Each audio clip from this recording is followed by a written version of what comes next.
All right, good morning, everybody. Quick sound check. Can everybody hear me okay? I'm back on the AirPods again. I ditched that headset.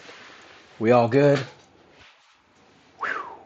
Thank goodness. Good morning. How's everyone doing today?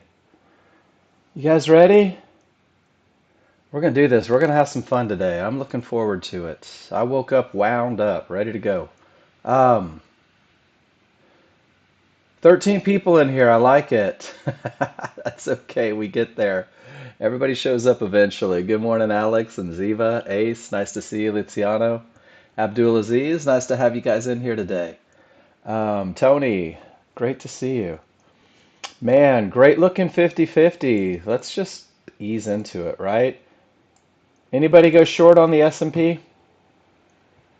Those of you that are a little more advanced, willing to take it with one divergence?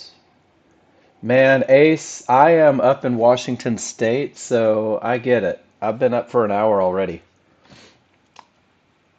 I'm usually up at about 4:45 over here, so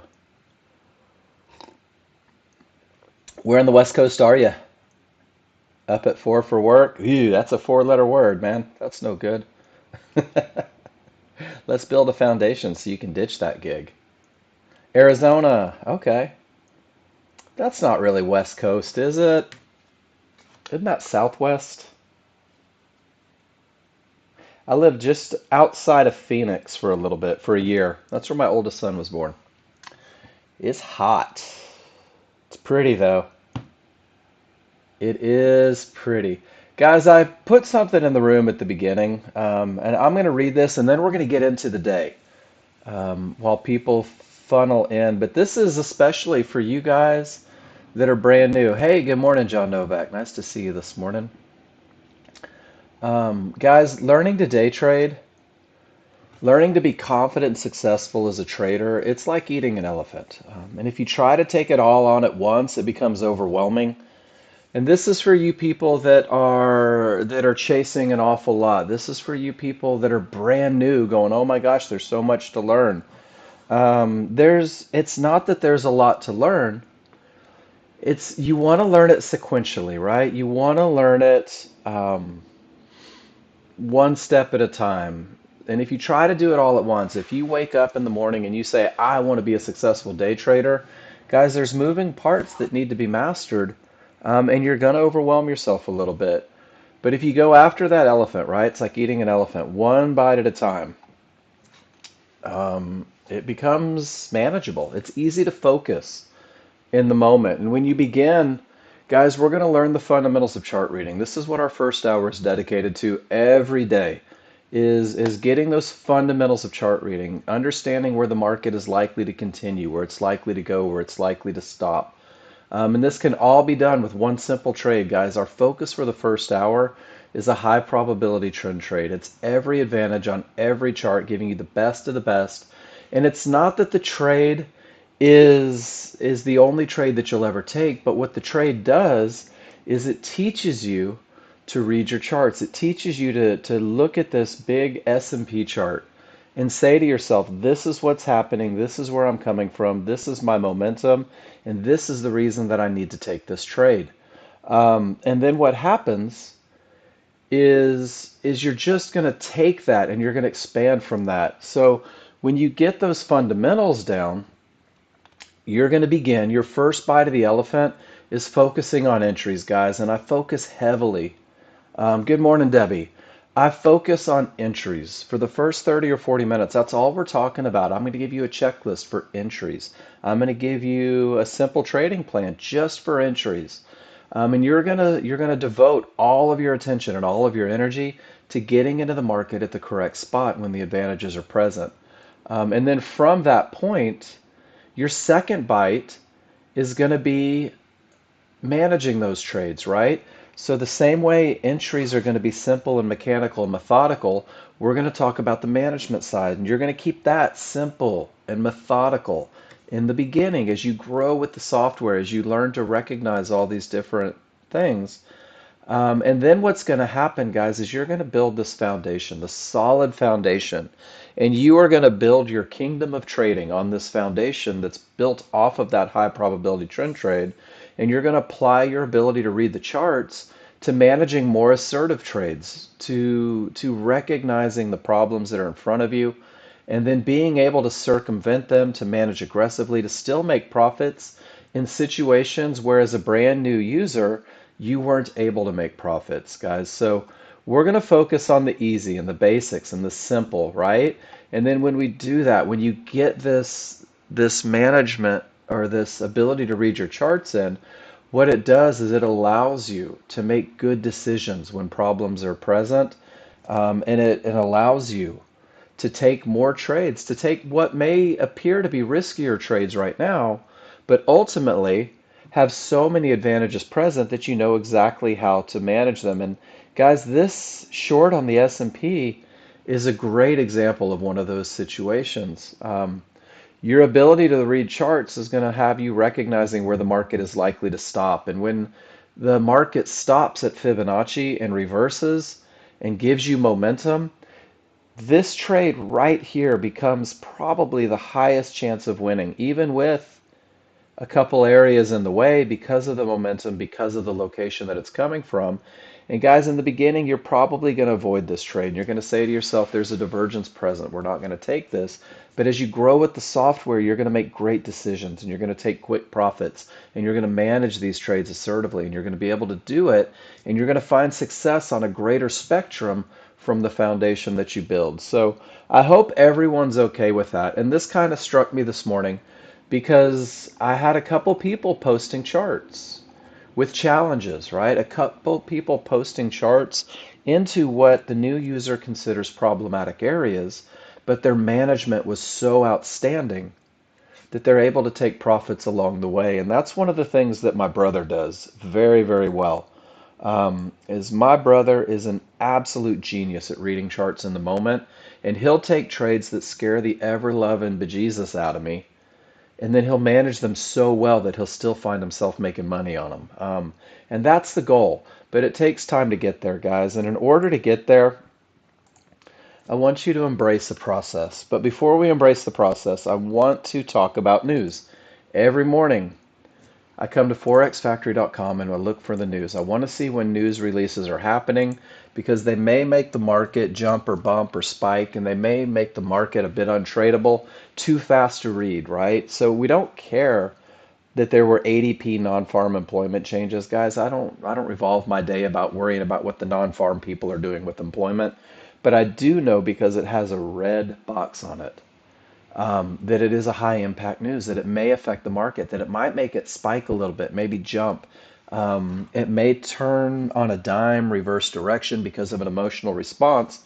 So every morning I'm going to forexfactory.com and I'm checking my news. At 10:30 a.m., crude oil inventories. If you're a crude oil trader, even though this is considered low impact in the news world, it directly affects your crude oil trading because you have a group of people waiting for this release, and then they're going to make decisions based on what's released, right? So there's no reason to hop in front of that freight train of emotion. Everything that I talk about is coming from the education page, guys. And let's see, do we have our new people in here? I think we do. Ace, I think you're one of my new ones. Guys, there's no secrets with Nexgen, and you're going to find this to be true. We are 100% dedicated to give you anything and everything that you need to be successful. My job is going to be to teach you to read the software. Your job is going to be to practice. And if we work together, you're going to get exactly where you wanted to be. And the easiest way to do that is to post your trades in class, right? To take your pictures and post them in class. Every one of you got TechSmith Capture when you downloaded the software, when you began your demo. And TechSmith Capture, I'm going to open mine up, guys. We're going to go through a little capture tutorial today. TechSmith Capture is going to be the easiest tool that you've ever used. And in order to get the best feedback in class, to be able to get information on everything that you do, when your charts are up, you're going to click that big red button. And if I hover over just one chart, it's only going to give me one chart's of information in the picture. So what I want to do is I want to click and drag. I want to left click at the top and I want to drag it down to the right. I want to get timestamps and I want to get prices in there. And guys, do you notice how large my chart is? How big and easy to read that chart is?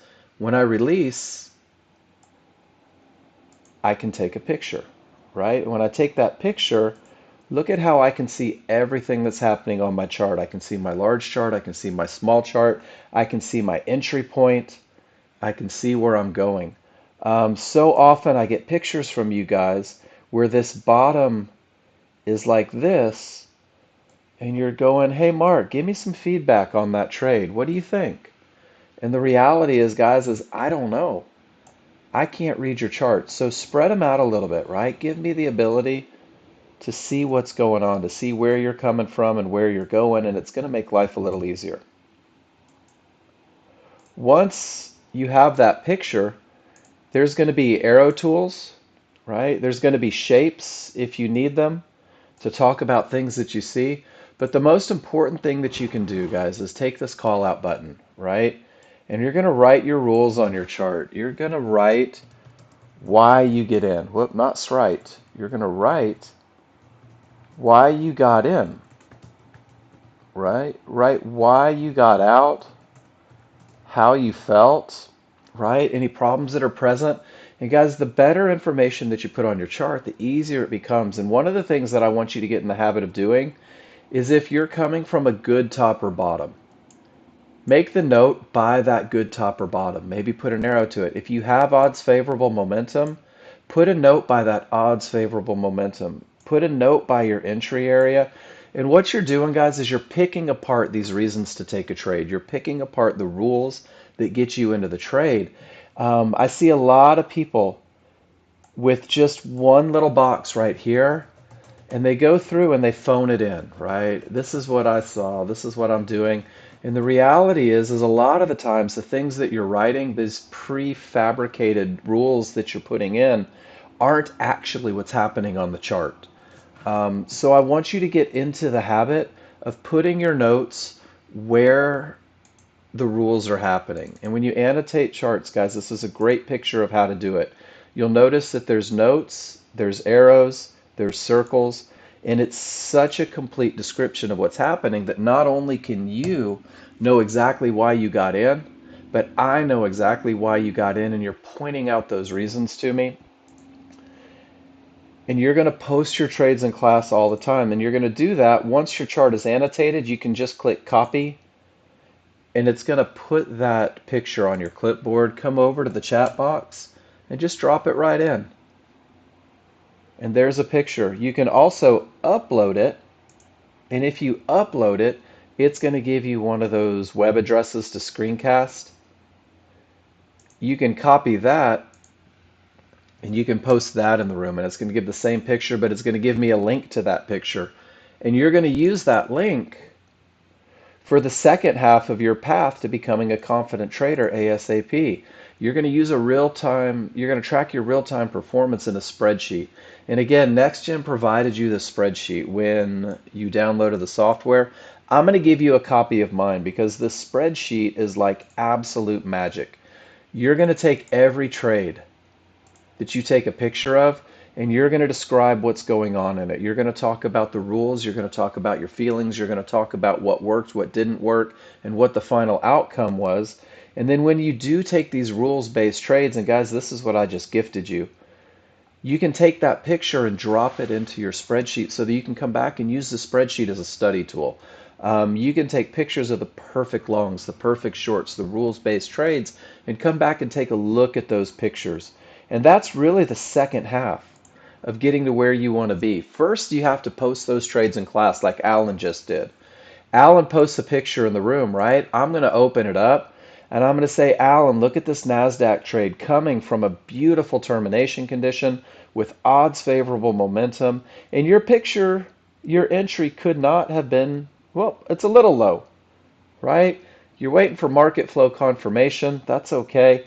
Alan, we'll talk about when the small triggers are that far away and your window's that small, and you're coming from a termination condition, man, this is my take it at the area picture. This is where I'm getting in at that fib, and I'm riding it all the way down. And Alan, this is an absolutely beautiful trade. Here's what you did great. Here's where you could have made a little extra money and reduced your risk. Fantastic, outstanding. And guys, this is the trade that you're going to be learning in the first hour. Beautiful trade, Alan. And that's exactly how this works, guys. We have a conversation about anything and everything that you do. We have a conversation about your questions. Good morning, Jose. We have a question about your, or we have comments and conversations about your comments. Every chart that you post, guys, my dedication to you is to get you exactly where you want to be. All I need to do is see what you're doing. And then I want you to use that spreadsheet, right? I want you to track everything. So what Alan did is Alan went and put that trade right into his spreadsheet. And he said, this was a trend trade, and I was confident, and my top was strong, and my triggers were strong, and my path was clear, and everything looked amazing. And I hit both of my targets, right? And then he's going to come back tomorrow morning and he's going to study this trade. He's going to go, what worked? Well, that first trade that I posted in class worked beautifully. I'm going to try to repeat that. And he's going to find out what didn't work. And he's going to go, man, I kept trading into termination conditions and it took my money. I'm going to skip that today. I'm going to avoid these pitfalls and I'm going to focus on the patterns that are bringing me money. Um, what felt easy? I would wager to say, Alan, when you took that trade, you felt pretty darn good about it, right? No sweaty palms, pulse stayed pretty calm. So many advantages on that chart from your chart reading that you felt good about it. Didn't feel forced, right? Didn't make them nervous. In this brief historical study, guys, each morning go back and spend 3 to 5 minutes looking at what you did yesterday. It's going to prepare you for the day. It's going to get your mindset right, and it's going to accelerate the learning process. And that's what we want, right? Nobody wants to be in first grade forever. We're going to accelerate the process, guys. So post your pictures, use that spreadsheet, and I'm going to do my job. We're going to learn the trigger lines and the Fibonacci rules for when it's okay to trade. That's our first 30 days, our first 30 minutes of class. We're going to talk about the rules and the advantages that they present. I need you guys to simulate your trades daily, to go through and to practice what you know, practice what you think you know, make as many mistakes as you can make while you're on that simulator, right? It's monopoly money, guys. I want you to practice the right trades, but I want you to be okay with the idea that every trade can't be a winner, that you're going to make mistakes, that you're going to mess things up. Then you're going to post that picture and we're going to talk about it and we're going to take this big broad spectrum and we're going to whittle it down to a successful trading plan.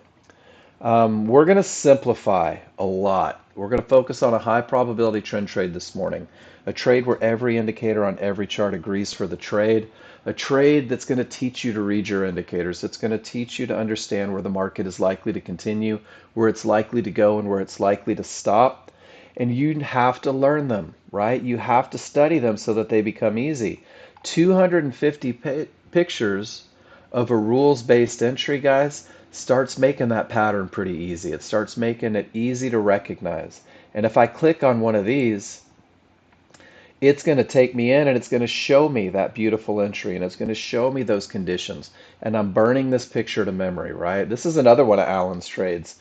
Alan is making money going up and down. Alan, I tell you what, teacher's pet today, right? Yeah, I like it. After class, guys, use market replay. You can go through and you can retrade the day. You can take every mistake you made and fix it. You can take every trade that you skipped and take it, and you can skip all those trades that broke the rules that you shouldn't take because you have the ability to hit pause, to check your rules, to make sure that you're taking the right trades. One of the great things about market replay is when I first started using it, what I did is I tried to remember what happened during the day and I tried to make money based on my memory, not on my rules. And then I switched my thinking. I had a great talk with my brother, and he goes, Mark, stop trying to remember what happened. Pause it, take out a checklist, check your rules, make sure that you're taking the correct trades. And guys, what market replay is going to do for you is one, it's going to double the repetitions, right? It's going to give you that valuable experience. But what it's really going to do is it's going to show you the potential of following that plan, right? When you follow your rules, you're going to see just how much money there is to be made. And that's going to be confidence inspiring through the memory of success. Take pictures of all those trades and then bring them to class, right? If you're doing market replay, Ace J, you're brand new. Come in, do market replay. Show up in the morning, good morning, Lady P, with 5 or 6 replay pictures and say, hey, Mark, we're going to talk about these today. And I'm going to say, absolutely. And then we're going to repeat this process every day, guys. I'm going to do my part with the foundation. You're going to do your part with the simulation. And we're going to meet in the middle and we're going to become confident traders ASAP. And that's exactly what we're going to do every day in the first hour for the rest of your life until you're comfortable. But I want to encourage you once again, keep it simple, guys. We're eating an elephant here.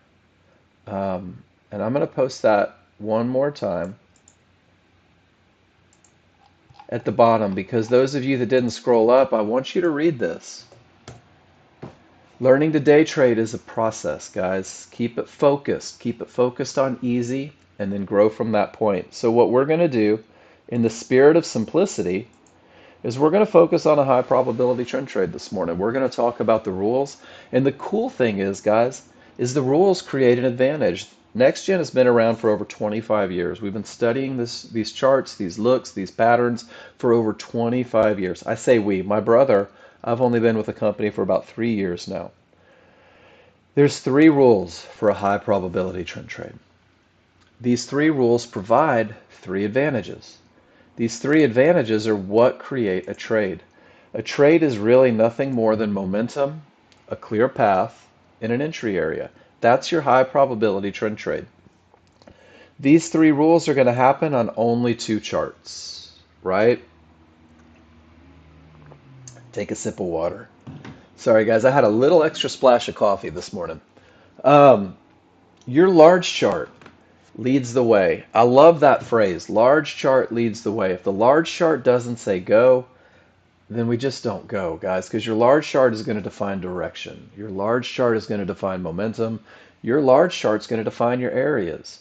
You are getting a wealth of knowledge on only one bar on one chart, and it's a broad stroke of a brush. It's showing the overall opinion of the market. It's showing what those deep pockets investors want to have happen. It's showing what those institutional traders are making happen. And your first two rules are going to provide you the advantages of momentum as well as the advantage of a clear path. When those rules are present, you're going to be able to refine that broad stroke of a brush on a small chart. You're going to be able to pinpoint where the market is likely to continue, and this is going to allow you to reduce risk and increase your profit potential.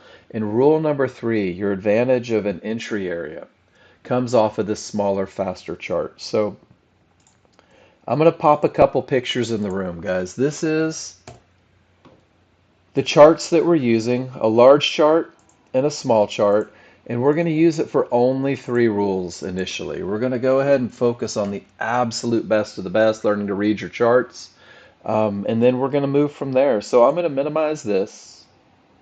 Man, Alan, that's a nice trade. And I'm going to go to the education page and I'm going to click on the tutorial section, and anything and everything that you need to be successful with this software is going to be found right here on this page. But we're going to start with the T3 trigger lines. And your T3 trigger lines are going to define the trend first, guys. And the trend is going to be the easiest thing that you ever do because the trend is nothing more than recognition of color. If the background on your large chart is green, you're in an uptrend. You should only be looking for rules to be met for high probability trend trades long. If the background on your large chart is red, you're in a downtrend. You're only looking for rules to be met for high probability trend trade short. Guys, this is your foundational approach, never fighting the trend. I can tell you that I got rid of half of my losers by never forming opinions on the market making a reversal and fighting the trend. So this is really the first advantage you're going to give yourself, and it'll take you a fraction of a second to recognize. Once you have that trend established, I lost my internet. There it is. Rule number one says that we must have strong trigger lines. Guys, strong trigger lines fix things. Strong trigger lines break things. And strong trigger lines mean that your small triggers, these solid lines, are spread away from your large triggers, these dashed lines. So in an uptrend, the small triggers are crossed up. They're above the large. The large are also crossed up. They're wide. They're angled in the direction of the trend. And the space created between the two lets me know that the odds are favorable for the market to continue in the direction of the trend, guys. And odds favorable momentum is a key phrase that you're going to hear in class all the time. And what you're going to recognize is that when people start showing winners in the room, odds favorable momentum is probably present almost every time. That space, like scissors open, ready to cut, lets me know that it's the most favorable look for buying a pullback to Fibonacci support on a smaller, faster chart. And you're going to see those pullbacks On your large chart, it looks like one bar, one tail, almost like a wick, right? Coming off the bottom of that bar. You're going to learn how to take this entry right at the bottom of that wick.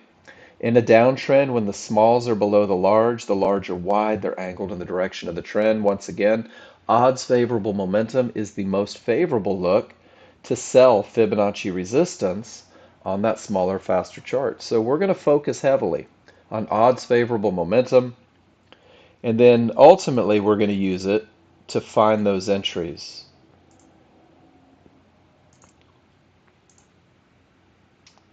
Odds favorable in a strong up uptrend, strong triggers. There's those tails, those potential entries. Downtrend, strong triggers.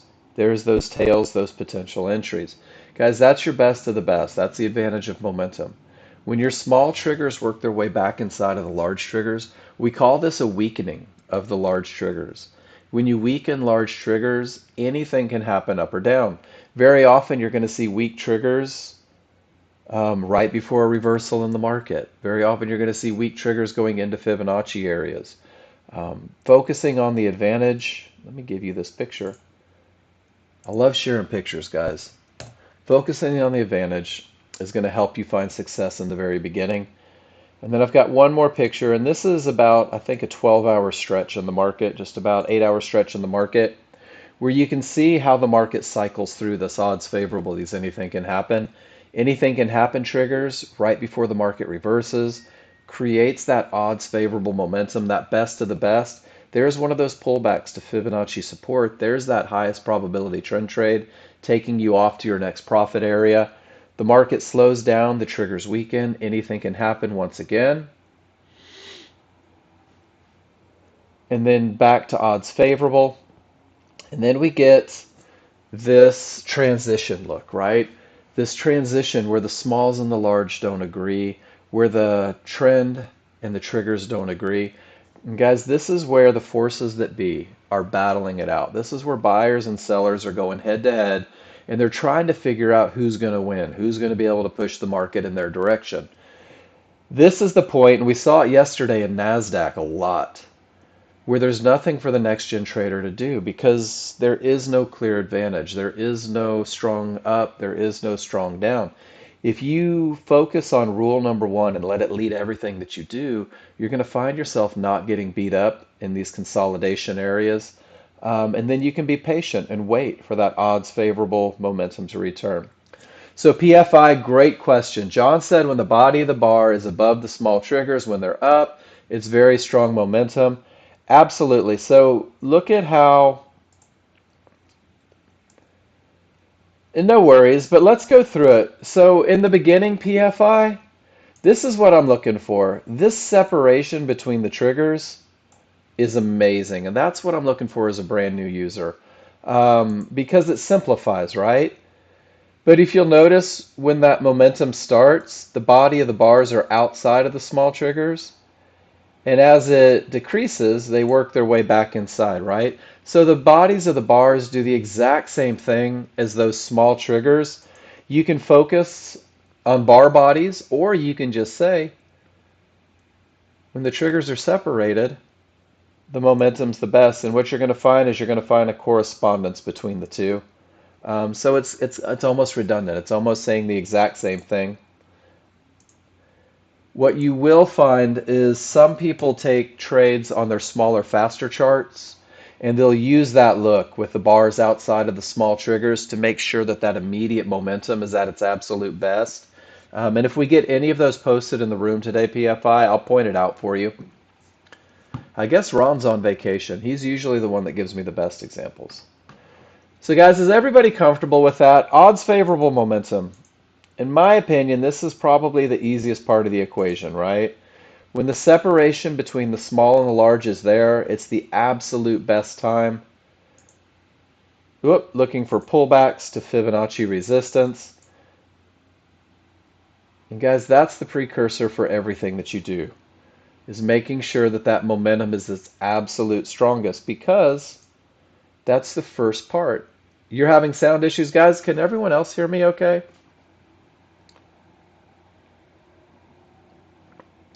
Okay. Sometimes it happens on your end.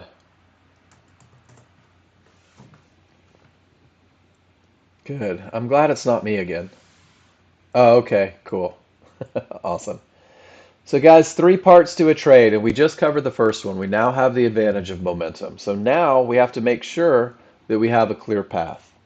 Nothing between us and the target, making sure that there are no termination conditions. And a termination condition, let's go to the next section, is a Fibonacci-based indicator that may reverse the market, guys. And we're going to use those T3 trigger lines, the same trigger lines that gave us our momentum.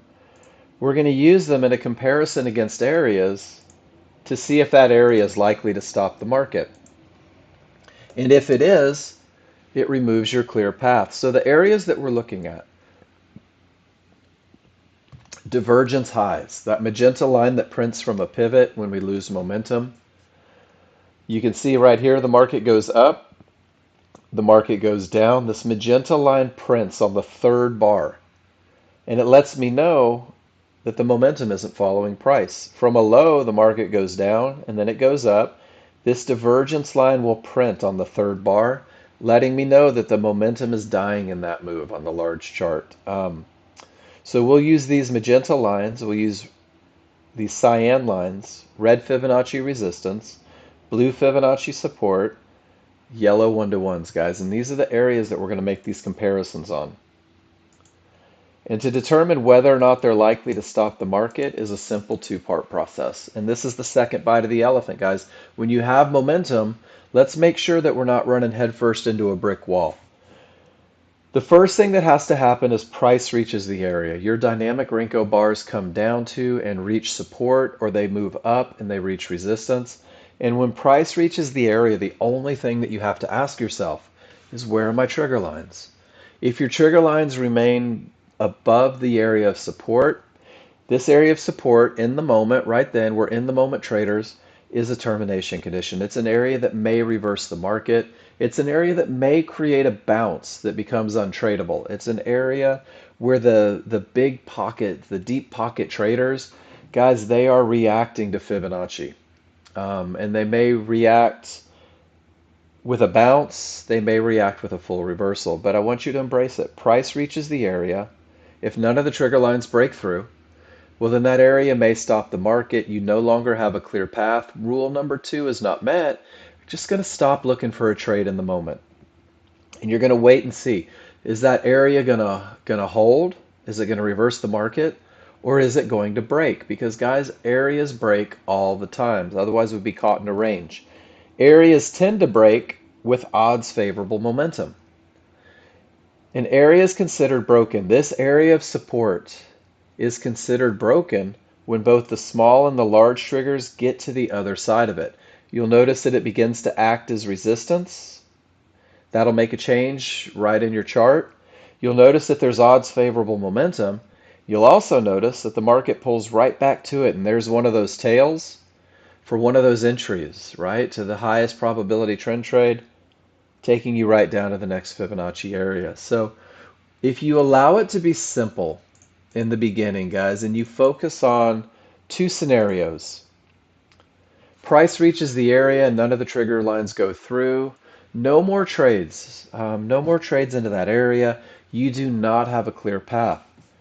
And if you wait for the smalls and the large triggers to get to the other side of that area of resistance, well, now the path is broken, right? The path is clear, the area is broken, resistance behaves as support. There's that odds favorable momentum. There's one of those tails. There's one of those potential entries to get you off to that next Fibonacci area. Brand new users, this is your simple. This is your keeping it easy. This is your focusing on the absolute best of the best. And that's going to take you into, remember, we talked about your chart reading is going to open doors. You go from that is or is not, no triggers, no trade, both triggers, trade away, to what we call a 50-50 trade. And 50-50 is nothing more than a reference to the location of the triggers. It has absolutely nothing to do with your likelihood of success. However, A 50-50 trade, when the smalls are above and the large are not, is not a high probability trend trade because we do not have a clear path. This 6980 area has the potential to break because of the momentum of the triggers. Strong triggers break things.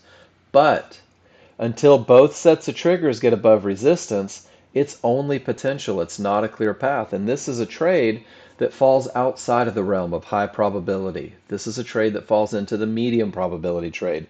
Because if the path isn't clear, let me find my picture of the rules. If the path isn't clear, then we're relying on momentum in an entry area to take the trade. Only 2 out of 3 are present.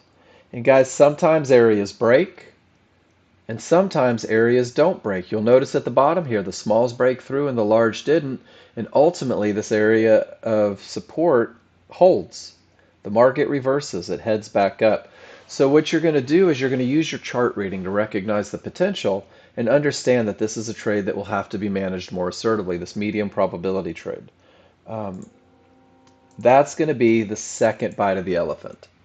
But right now we're going to focus on the best of the best, and we're going to focus on whether we have a termination or whether we don't. And here's a picture of those terminations at a high. Guys, I flood the classroom with pictures. If you're brand new, steal all of these. If you're struggling with termination conditions, steal my pictures. Ask some questions. In this first slide, this is a pivot, right? This is a divergence pivot. That magenta line prints somewhere down here around the third bar. So the market is not reaching an area, the market is creating an area. It's when price comes back to that divergence high, the trigger lines remain below. Now I have a termination condition. If this termination condition creates a full reversal, I'm going to call it a strong top. I'm going to call it a good top, and this is the precursor for your highest probability trend trade. Price reaches resistance. Even with odds favorable momentum, the trigger lines don't break through. No more long trades. Thank goodness, it keeps me safe. Same thing here. Resistance 1-to-1s. Price reaches the area. Triggers remain below. No more long trades into that area. And then it's the same thing going to the bottom, guys. When the market is trending down, price reaches those 1-to-1s and absolutely no trigger lines break through. Guys, this is a visual, giant red flag waving. Don't trade into this area. It may reverse the market. You take away the advantage of a clear path. You see it again at support, and then there's one of those pivots. The area is created from the loss of momentum. When price reaches the area, now it's a termination condition. And just like on a high, guys, if a termination condition at a low creates a full reversal in the market, we're going to call that a strong top or a strong bottom, right? Those are your strong tops and bottoms. And those strong tops and bottoms are the precursor for the highest probability trend trade you can take, for a trend trade that typically wins 70 to 80% of the time. A trend trade that happens after a termination condition on your large chart should be your focus for the first 30 days. It's your absolute best of the best, finding those entries. And then I want to go back to termination conditions one more time, guys, because you're going to see these happen all the time. But sometimes you're going to see the market turn from the middle of nowhere. This next termination condition is a small chart termination condition. It's the only small chart termination condition. And that termination condition on your smaller, faster chart is going to be 3 divergences in the same price range. It may terminate the trend. It may push the market up in the other direction. And when you see these 3 divergences, this is your visual cue. No more short trades or no more long trades. This look becomes even more powerful when your small triggers work their way inside of the large triggers. Everybody remembers anything can happen triggers, right? Losing the advantage of momentum. Now you've lost it visually with the divergence, but also with that trigger lines.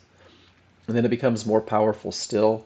If that final pivot, that third pivot, is higher than the previous from a low or lower than the previous from a high, that's a head and shoulders pattern. So guys, you're going to see this on your small charts, right? And it's going to help you identify change that you don't recognize happening. On a large chart, you'll see those 3 divergences down here, keeping you from taking that next short trade. Or you'll see those 3 divergences up here, keeping you from taking that next long trade, even though the area hasn't been reached. But you're also going to, remember, everything revolves around chart reading. As you grow in your plan a little bit and you start taking these trades outside of that highest probability trend trade, being able to recognize these divergences in the moment, focusing on change happening on your charts is going to allow you to manage your trades more aggressively. It's going to have you seeing this change happen. It's going to allow you to exit trades before things go bad, to take quick profits, to get to a zero loss level. And that's how you're going to use these divergences to manage those higher probability trend trades. And guys, that's your second advantage. That's your clear path. We're 2/3 of the way to a trade. Is everybody comfortable so far? Give me a Y in the room. Strong triggers, easy to recognize, right? Small's outside of the large, the space between the two. It says that the market's likely to continue in the direction of the trade. And then we're going to make sure that there's no termination conditions present, guys. No areas that may create a bounce or reverse the market. So we're 2/3 there. We have the advantage of momentum. We have the advantage of a clear path. And now what we're going to do is we're going to find that entry area. We're going to pinpoint where the market is likely to continue. And we're going to do that on the smaller, faster chart. We're going to refine that broad stroke of a brush. And now we're going to whittle it down to one spot. And I want to show you what that refinement looks like. One bar on the large chart gives me momentum. One bar on the large chart gives me a clear path. It defines the trend. Inside of this one bar on a smaller, faster chart, maybe 15 to 30 bars. It's this refinement process that's going to have you pinpointing exactly where the market is likely to continue and allowing you to get in, to be able to reduce that risk, to be able to maximize that profit potential. But we've got to go through the process of pinpointing that spot. And it starts when the rules are met on the large chart. This is the look on the small. Your large chart has odds favorable momentum. It has a clear path. We're in an uptrend, and your small chart should look similar. You should have strong triggers on your small chart. Your large and your synthetic should be up and trending together. When they are, we call this favorable large triggers. Small triggers, synthetic triggers, one on top of the other, working together to give you the smallest window of opportunity, guys. Let this be your path in the beginning. Rakesh, do you have specific questions about the market flow chart? Or are you just hoping that more information will make you a better trader? I'm going to give you the Sunday school answer real quick on market flow, and then we're going to get into entries, guys. But Rakesh,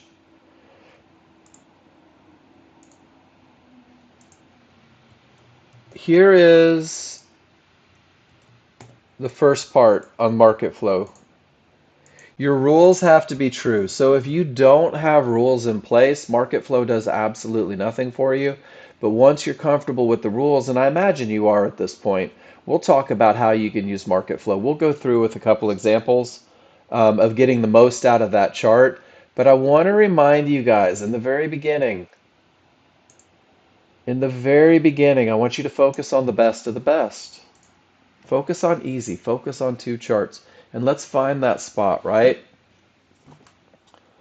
Everything says up. My triggers are favorable.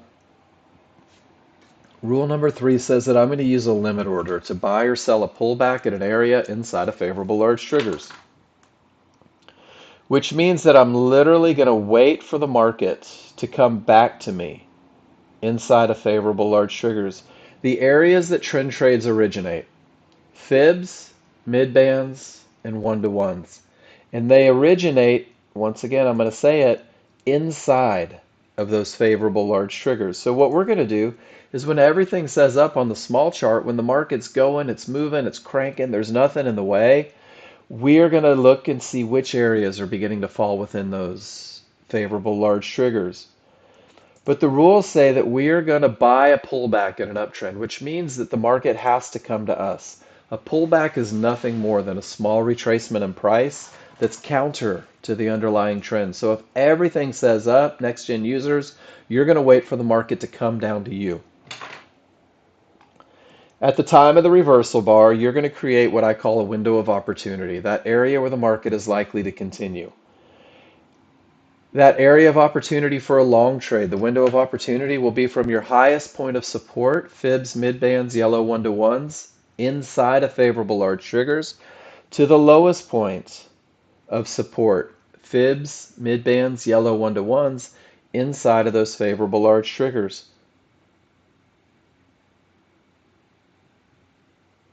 It does, Rakesh. Let me go through entries and then I'll talk about what the fibs mean. Guys, this is the point where the market is most likely to continue. You're going to right click on your chart and you're going to activate a limit order right at the top of that window. Because of the momentum on the large chart, because of the clear path on the large chart, you're going to activate a limit order right at the top of that window, guys. And this is going to be your entry for the highest probability trend trade. The market's either going to come back to you, and if it reaches that 79.21 area, that highest point of support inside of favorable large triggers, you're now in a long trade. And you're in a long trade with the advantage of momentum. You're in a long trade with the advantage of a clear path. And you're in a long trade with the advantage of being able to recognize where the market is likely to continue. And guys, this is your focus for the first 20 days. Developing the trust and the confidence to put that limit order at the top of the window and wait and see what happens, right? We don't control the market. The only thing that you're in control of is whether or not your rules are met. That market's going to come down and collide with your limit order, and it's going to put you in a long position. Remember that we created a window of opportunity. We didn't create a down to the tick line where it's absolutely guaranteed to continue. So I want you to be prepared mentally that it may go to the bottom of that window, right? Your pullback may make it all the way down to that lowest point of support inside of favorable large triggers. That's okay, guys. You're going to see that happen a lot. You're going to see your trade go against you a little bit from time to time. Anything that wins 70 to 80% of the time has to lose 20 to 30% of the time. It's a normal, natural part of a positive equity curve. But next-gen users, we don't rely on hope. We're going to put a protective stop right outside of that window of opportunity. We're going to put a protective stop where the market shouldn't go. Because if the market extends beyond that window of opportunity, well, we've lost that third advantage, right? And when you lose that third advantage, you don't want to be in the trade anymore because it's not your highest probability trend trade. So we'll have a protective stop just waiting for that market. But what you're going to find is if you follow the rules, if you're taking the best of the best, if the advantages are present, 70 to 80% of the time on this highest probability trend trade, this is going to be your result. That market's going to bounce from the window of opportunity and it's going to go right off to that next area. You'll be able to reduce your risk below a reversal bar. You're maximizing your risk or maximizing your profit potential because you're waiting for the pullback to the areas. So now we're going from this point to the fib, not from the top to the bottom. We're coming from the bottom. So guys, this is your highest probability trend trade. This is your foundation, right? This is teaching you to read your charts. This is the trade that typically wins 70 to 80% of the time. Your job for the first 20 days is to nail this entry, guys, is to get comfortable with the look. Here's a picture of how to study, because I think study is one of the most important things that you can do as you learn something new, right? To go back and create recognition through repetition. Guys, when you have strong triggers, when you have no termination conditions on your large chart, I want you to scroll back 10 days on a couple different markets, and I want you to circle those tails. And if you circle those tails and they line up with an area of support inside of favorable large triggers, this becomes your entry for the highest probability trend trade. We're not trading tails, right? Because by the time the tail forms, the market's all the way up here. What we are doing is we're developing the trust to enter the market while it's on its way down. We're developing the trust to put our stop in the correct spot, and we're developing the trust to let it overrun us a couple ticks because this is our highest chance of success. Guys, you can go back and you can use this circling the tail method not only to get recognition, but you can also do it to see if you missed any opportunities during the day. This is the S&P today, and let's talk about everything that we see here. A termination condition creates a full reversal, guys. We have a strong top. Smalls below the large, both are wide, they're angled in the direction of the trend. We have odds favorable momentum. We actually have one of those 50-50 looks where the smalls have broken through but the large haven't. But because it's coming from a termination condition, the likelihood of success goes up exponentially. And then let's go through, let's get rid of our little cheater circle here. New users, so Ace J, Lady P, are you ready to do a bar by bar to find that window of opportunity? Let's do this. Guys, this is a great drill for you to do. So our large chart's done. We've got the information that we need. I'm going to make my small chart a little bit bigger. And let's make this visually super easy for you guys. Because all we're doing is focusing on entries, right? All we're doing is focusing on the absolute best of the best to make sure that we understand the concept. So let's start with odds favorable momentum. Everybody's good with that, right? Smalls below the large are wide, they're angled in the direction of the trend. This is what it's going to look like live. It's going to seem fast live initially. But the more you study this look, the easier, the slower the market moves. Price has not reached an area. There's absolutely nothing in the way. So guys, rules 1 and 2 are satisfied on that large chart. I'm done. It's giving me everything that I need, and now I'm going to refine that broad stroke of a brush, and I'm going to locate the area where the market is most likely to continue. And as the market pushes down, everything says down, right? My triggers are down, my large are down, my synthetics are down, but I don't have any areas inside of those triggers. So I'm just waiting. The market's moving, it continues down. You can see those large and synthetics are coming down. My mid band is angling down. Everything says down, and I'm just waiting for an opportunity. I'm waiting for a reversal bar on my smaller, faster chart. Now those large triggers in that mid band are starting to come together a little bit. Things are kind of working great. Guys, you have to have the patience to sit through this. You have to have the patience, and this is the hardest part for new users, to ignore these little fluctuations on a smaller, faster chart. All of this is happening inside of one bar. What we're waiting for is a reversal bar. And at the time of the reversal bar, let's create a window of opportunity, guys. I'm going to go from the bottom of my large triggers to the top of my large triggers. And I'm going to look for the areas that fall within. Do you see how that mid band is about a tick below those large triggers? Guys, that's good. That's close enough. A tick, right? Let's not get so wrapped up in black or white. A tick below those large triggers is a good look. And I'm going to right click and I'm going to activate a limit order, guys, just below that mid band. And what you're going to find is that as the market pulls back, those large triggers in the mid band come together. Do you see how that happens? It's almost like leading the passer if you're throwing a football or hunting dove or whatever you're doing, where you got to get out in front of it just a little bit, because these are moving averages. These are indicators that are cruising through. They're coming down, and your large chart is aggressively down. The large chart has a clear path. So PFI, great question. Oh, you're going to love this. So this is where I like to go back. Oh, that's the wrong picture. You ready, PFI? Let me find my picture. Two charts, right? Large chart, small chart. Large chart defines direction. Large chart defines momentum. Large chart defines areas, right? Small chart's nothing more than an entry chart, PFI. So what's going to happen is if there's no termination condition on the large chart, there's only one termination condition that I'm going to give any credit at all on a smaller, faster chart. And do you remember that's going to be those three divergences in the same location? So unless I have three divergences on my small chart, I have no worries in the world about this fib because my large chart's leading the way. My large chart's defining the areas, the direction, the momentum. Remember, this is just a refinement tool. This is only an entry chart. Does that make sense? If this were my third divergence in the same price range, I would abort the mission.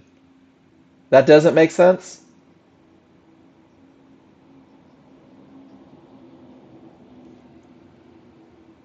It's crazy good, isn't it? I'm telling you, there's a lot of thought that's gone into this. So I've got my limit order right here because of the clear path, because of the odds favorable. And guys, I want you to keep looking back to your large chart. Why am I looking for an entry? Because the large chart said so. Why do I have this limit order waiting? Because the large chart said so. Not because the small chart did, because the large chart did. And as this market comes back, boom, we're now in a trade. And look at your window of opportunity. The reality is your window of opportunity is this big. It's one line inside of favorable large triggers. Give me a Y if you're with me on this one so far. That's a 74.50 entry, right? Guys, I can put a stop up here initially. Outside of those large triggers, that point where the market shouldn't go. And some of you are going to say, but Mark, that's an awful lot of risk initially. But the reality is that this is where the market should bounce. 74.50. It's about 14 ticks is where we're at right now. That's normal for a futures trade, about 14 ticks. But here's the beauty of it. Are you ready? We have momentum and we have a clear path. And check this out. Uh-oh, the market's going against us. I'm looking at red P&L. I'm down 20 bucks and I'm thinking to myself, oh man, I don't have trust in this methodology yet. I wonder if I should exit the trade. What do you think, PFI? Should we jump ship? Lady P, you want to get out of this trade? It's scary. The market was going up and we want it to go down. And then it goes up again. And those butterflies start going in your stomach, right? And those palms start getting sweaty and you start manipulating the chart and you're thinking, "Oh man." And you forget all about those advantages that got you in. Guys, I know it's a normal natural part. This is why we study. Oh my gosh, and look, there's another one, PFI. I have odds favorable momentum. I have a clear path, don't I? One divergence is giving me a pushback to my entry. One loss of momentum is letting those yahoos fighting direction and trend and momentum, it's getting them back to that best of the best area. Now, PFI, I want you to burn this to memory and I want you to write it down on a piece of paper because we're not even in the live market and you're letting that small chart scare the hell out of you, right? One scenario, one scenario that's going to make me jump ship on a small chart, and that's three divergences in the same location. If my small chart doesn't have three divergences, I'm embracing the advantages of the large chart. Check it out right here. There's a blue fib and divergence. And what did it do? It pushed us right back to the area of resistance inside of favorable large triggers. There's your third divergence, PFI. That's the one that changes the game on a smaller, faster chart. So I'm thankful for the divergence because it got me to the entry. I'm thankful for the blue fib because it probably gave me a push. And it's still going against me, guys. And I'm down a point. I'm down $50. My stop's in place. My advantages were present. I'm in at the right spot. I have strong triggers. Everything says down. Guys, this is going to be the hardest point for new users to not tighten up their risk so tight that you chum the waters and get stopped out. And there it goes, a couple more. Look at that. But it stays inside of those large triggers. And then it gives me a reversal bar. And the market's all the way back to my entry point. And now my stop gets moved just above that reversal bar. So I've knocked a whole point of risk off of this trade. What do you guys think? The hardest part for new users is going to be that initial right when the market gets you in, right? watching the market pull against you a little bit from that best of the best area and thinking to yourself, oh my gosh, this is terrifying. But what did the large chart say? What was the direction on the large chart? New users, let's play along if you don't mind. Are we in an uptrend or a downtrend? The background's red. What do you think? We're in a downtrend. Easy peasy. Do we have odds favorable momentum? Or do we have anything can happen triggers? Odds favorable momentum. Holy smokes. And did we reach an area yet? Not yet. These bars didn't collide with anything. Guys, if this were a blue fib right there, I would never take this trade because it may reverse the market. But it's not a blue fib right there, right? Not on my large chart. It's a clear path on my large chart. So all I'm doing is I'm refining that big broad stroke of a brush into the perfect entry on the small chart. And look what happens. And guys, I know this is what happens because I was in this trade right before class started because of the advantages that were present. And I took my exit right there at 70. I entered at 75. I took my exit at 70 and I made 5 points, and then I came over here to teach you guys how to do it. Pretty amazing, right? Guys, all you have to do is study. All you have to do is study. All you have to do is get comfortable. And I want you to see this too. In PFI, this is why we don't let stuff scare us. Whoops, where did my trade go? I'm going to circle this bar, right? So here are the bars that reflect the pullback. I was only on one. I didn't realize that I still had a live account on my NinjaTrader 7. And when I saw this setting up, I didn't have my actual trading accounts up, but I had this little trade, so I just took it on one contract. I haven't traded on NinjaTrader 7 in months, but I saw it and it was so good. I was like, hey, cool. Absolutely, Lady P, trade with the direction, trade with the momentum. But guys, look at, this is your pullback, right? This is your larger chart. Do you see how nothing changes at all? Absolutely nothing changes. It's still odds favorable. It's still direction down. It's still, everything says this market's likely to continue down. Look at how many bars take up this square.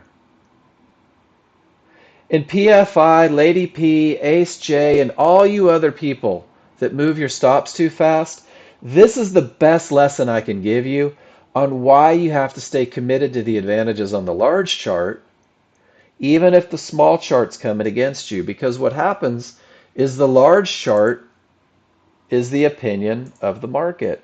The large chart defines areas, direction, right? This is the large crowd. The small crowd gives us that pushback to the best of the best spot. So what are the reasons we don't enter? PFI, great question. Are you ready? We don't enter a trade if the rules aren't met.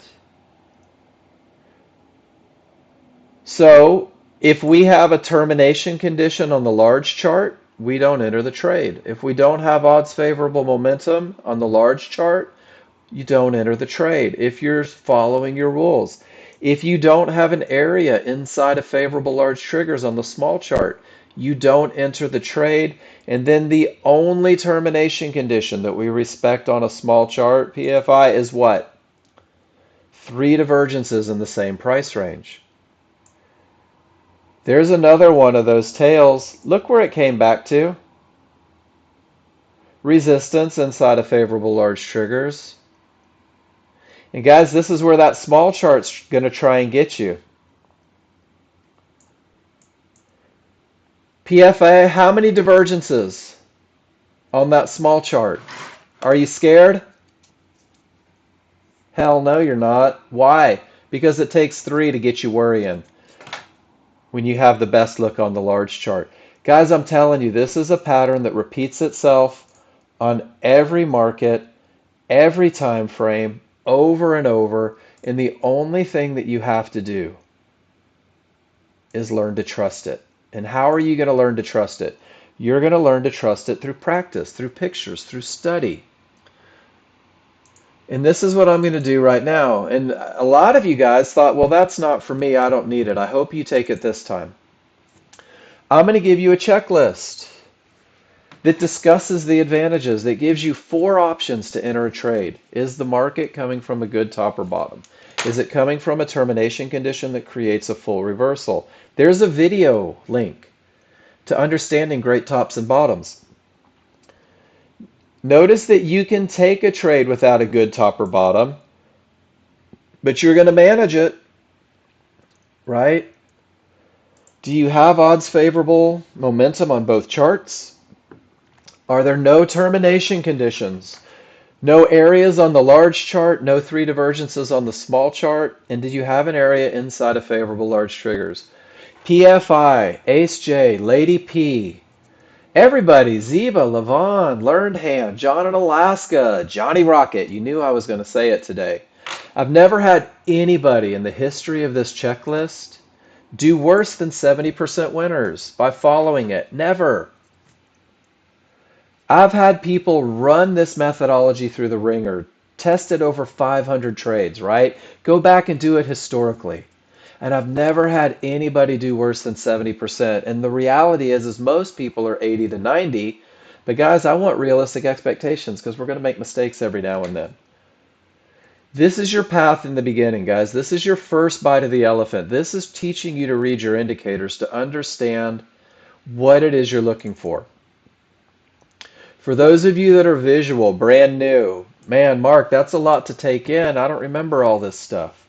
Here's the exact same checklist. I just dropped it in the room, and I stole pictures from the user guide to talk about what each of these rules means, what it looks like visually, identifying that window of opportunity, right?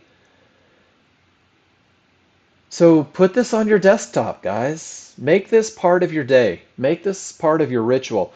Look at this and then get into your simulation. Print this out. Put it on your desktop. Let these be the rules that you write on every trade that you take. And then finally, guys, my goal for you is simplicity. So I'm giving you the most simple plan that's ever happened in the world of trading. Maybe not. That might not be true, but your simple plan for consistency. And Lady P, this goes right back to what you said at 10:02 a.m. Never fight the large chart direction. Never fight the large chart momentum, the triggers, right? Those two things, those two simple concepts as a brand new user are going to keep you out of probably 70% of the losers that new users typically take when they start trading the market. Fighting the trend and fighting momentum, guys, it is financial suicide. So much so, I love this. I love sharing this in the room because it shows that my brother actually has a sense of humor despite being so darn smart. He wrote a book, How to Commit Financial Suicide, One Easy Step by John Novak. Warning signs your friends are in trouble. They're trading against strong triggers. Warning signs your friends are not paying attention. They trade into termination conditions. Guys, that is the absolute proven biggest losers for new users. Your rules are designed to safeguard you from those pitfalls that new users take. Take 20 days, guys, 20 trading days to define your entry, 20 trading days to define that best of the best spot, that point of entry, because amazing entries create manageable trades. When you're in at the best spot, your risk is reduced. When you're in at the best spot, your profit potential grows exponentially, guys. So I want you to commit. Give me 30 days of focusing on nothing but entries. Allow that simulator to do its job, right? Don't worry about the money, guys. Focus on the process that's going to make you the money. And eventually, you're going to have to take those great entries and you're going to have to learn to manage them. You're going to have to do something with that great entry. So the same way you can use a checklist, a methodical approach to entry, you can do the same on your management. Your initial stop, just like we spoke, is going to be outside of that window of opportunity. And then when a reversal bar prints, you're going to put it 2 ticks above that reversal bar, below that reversal bar. So here's your entry, guys. It looks just like the entry we took together. Here's my entry at the area inside of favorable large triggers. My management plan says that my stop goes outside of the window of opportunity where the market shouldn't go. This will typically be 12 to 14 ticks, right? You have to be okay with it. Anything that wins 70% of the time loses 20% of the time. So my only option, I said 70-20. My only option right now is A, my stop gets hit. I take a small loser. That's okay. It's a part of trading. Or I get a reversal bar in the direction of the trade. And if I do, my stop comes down above that reversal bar. This is methodical, right? This is something that doesn't require me to have an opinion about what the market's going to do, to hope what the market's going to do.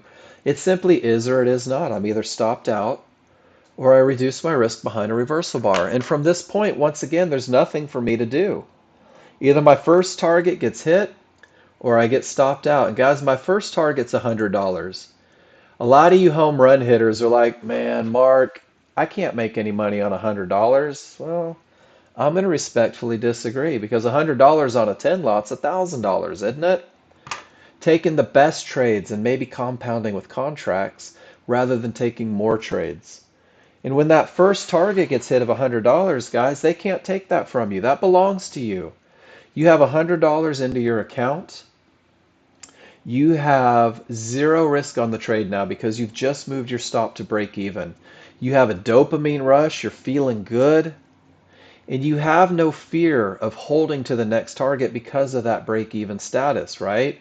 You've made money, you can't lose money, and your only option is either to get stopped out break even or to make it to that next target. And guys, if you take 3 trades and you only make $100 and break even 3 times, that's $300 for the day, right? That's $1,500 for the week. That's a $6,000 month, guys. I do this every day. That's a $72,000 year on 3 trades that never made that final target.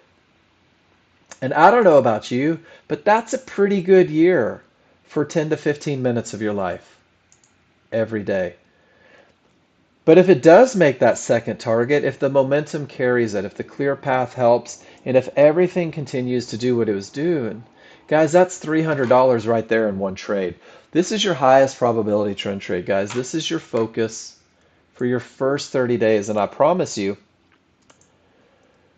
when you focus on nothing but the entries, it's going to teach you to read your charts. And once you learn to read your charts, you're going to find yourself taking trades maybe where the problems lie, right? You're going to be able to use your chart reading to begin to take those 50-50 trades, those trades where the small triggers have broken through the area, but the large haven't. Meaning that these areas have the potential to break, right?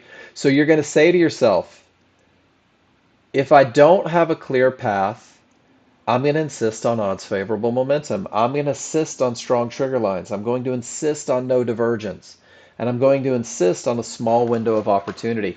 All of those concepts that your high probability trend trade teaches you get you prepared to take that medium probability trade, guys. So what you're going to do is you're going to take that super simple plan for consistency and you're going to branch out beyond the high probability trend trade and you're going to add a 50-50 to it. This is your first point of growth.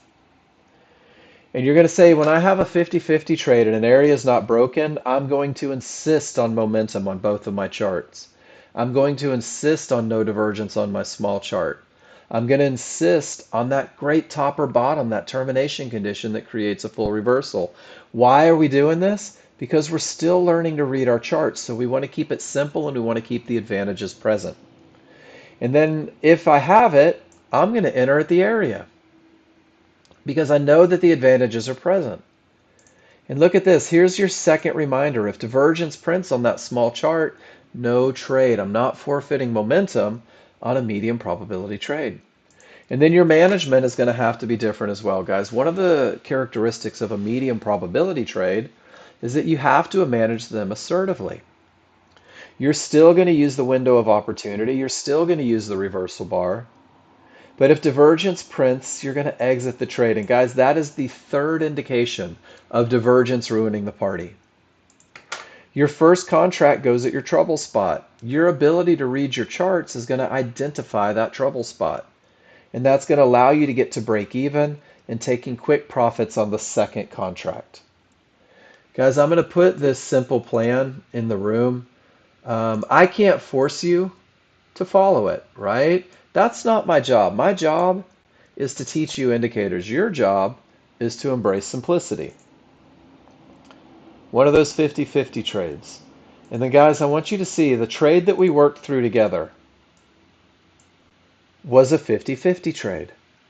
And look at the result. When you learn how to read your indicators, the opportunities are absolutely endless. There's another 50-50 trade happening right now on the S&P. Whoops, and then we reached a divergence low. It has to break, right? Look at the bounce the termination condition created. So you're going to go back through and you're going to begin to study termination. Termination, looking for opportunities in between. Weak triggers creates the reversal. Weak triggers, right? We're going to look for our opportunities when the market's doing its best work, right? Termination condition, right off the bottom. And you can go back and you can study this 10 days. Look at that. Bing, bang, boom. That's the sound that makes. Pivot stop outs. Absolutely. So what does 50-50 mean? 50-50 just means, are you ready, PFI? I always say, are you ready? I don't know why. I have to stop that. Sometimes people ask questions and I feel like they don't listen to the answers. That's okay. What's a 50-50? Let's get rid of all the noise on this chart and let's just focus on what the 50-50 is. 50-50 is nothing more than the relationship of your trigger lines to the area that you want to see break. Does that make sense? The market's trading into Fibonacci resistance. 50% of my trigger lines have made it above the area, but 50% have remained below. So I know that the area isn't broken yet. What I'm doing at this point, PFI, is I'm saying because of the momentum seen in my trigger lines, I'm anticipating that this area has the potential to break. But because it hasn't broken yet, because small and large aren't above it, it's not a clear path. So far, so good? And as a brand new user, the one thing that I try to impress on you guys as much as I can is that in the very beginning, it takes three things to get you in a trade. It takes momentum, it takes a clear path, and it takes an entry area. So this 50-50 scenario, PFI, is a scenario where the clear path is forfeited, right? So it can't be a high probability trend trade. So mentally, I want you to be aware that the likelihood of success decreases a little bit because you don't have a clear path. You can see right here, it ultimately ends up holding on a large chart. Absolutely. Because the large chart defines areas, the large chart defines momentum, and the large chart defines direction.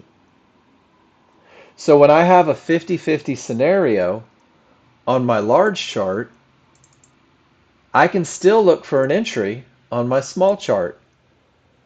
And this is where I use the phrase, my money is worth a perfect entry. My money is worth no divergence on the small chart. My money is worth strong triggers on the small chart. In PFI, because it's a medium probability trade, because I don't have a clear path, I want my window of opportunity to be as small as possible. I want to keep my risk as close to my chest as I possibly can because I know that this area may not break. So even if I'm in the trade and divergence prints, I'm still going to exit that trade because I'm giving away the advantage of momentum. Does that make sense? And on that same token, if my window of opportunity is 16 ticks wide, right? My highest point of resistance is at 09 and my lowest point of resistance is at 05. Great googly moogly. I'm not putting 20 ticks of risk on a maybe trade. That's just not cool. That's not what I want to do with my money. So the 50-50 trade will be your next scenario. Your 50-50 trade will be the one that when you're really comfortable, yes, but we haven't cleared the fib on the large chart. It can reverse. Are you saying, hold on, let me see if I'm following you here. So you're saying if on a 50-50, it can reverse and look for an entry, right? Let's find a 50-50 where it happens.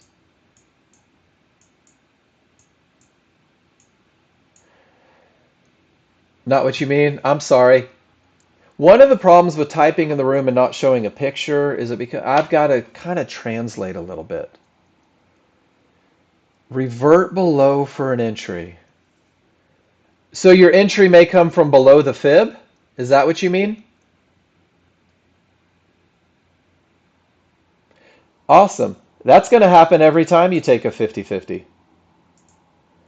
Every time you take a 50-50 trade, it's going to come from the wrong side of the area that you're hoping breaks. Because what happens, let me find an entry picture real quick. Because what happens, PFI, and this is a great question, right? And I'm going to take this picture and I'm going to show you why.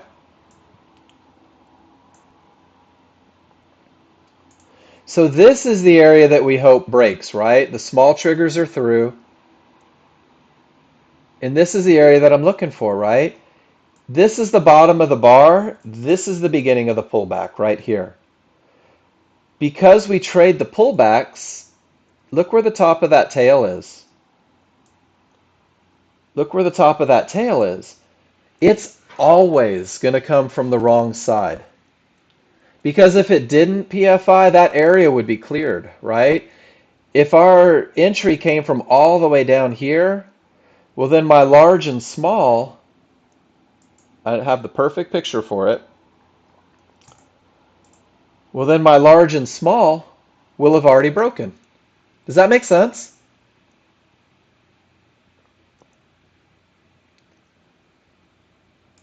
And then this is what I thought you were saying, and John put the link in there. So when that 50-50 fails, right, something goes wrong, the area doesn't break,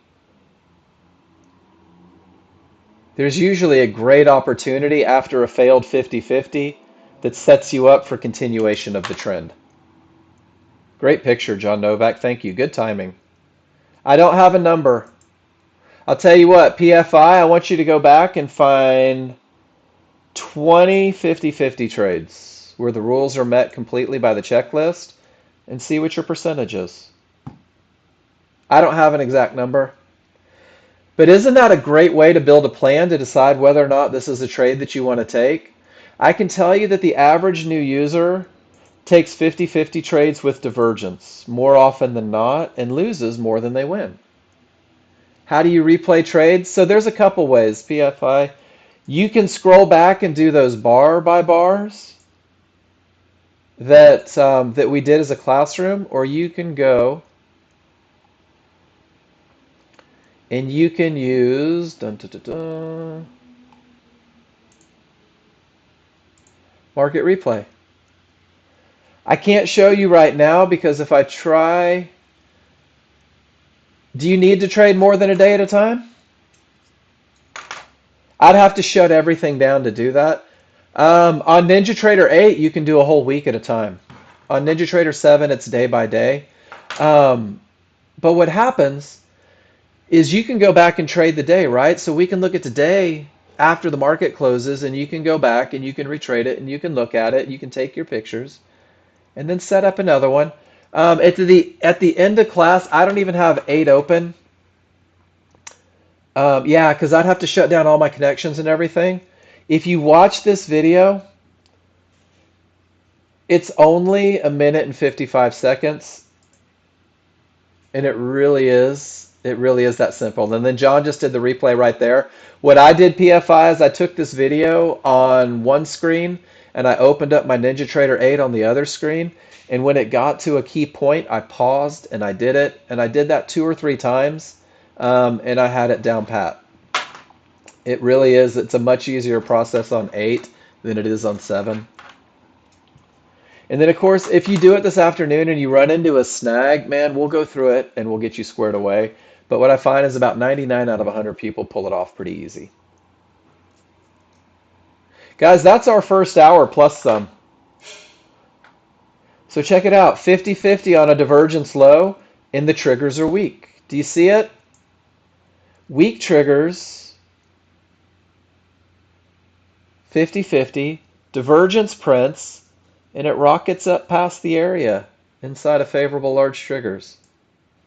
Your rules are designed to keep you safe, ladies and gentlemen. Your rules are designed to give you advantages every time you enter the market. And then when you get good at these simple, termination condition says don't go short. When you get good at these simple, what happens is you start moving beyond. You guys want to go through one more before I take a little break here? Termination condition creates a full reversal. There's my tail.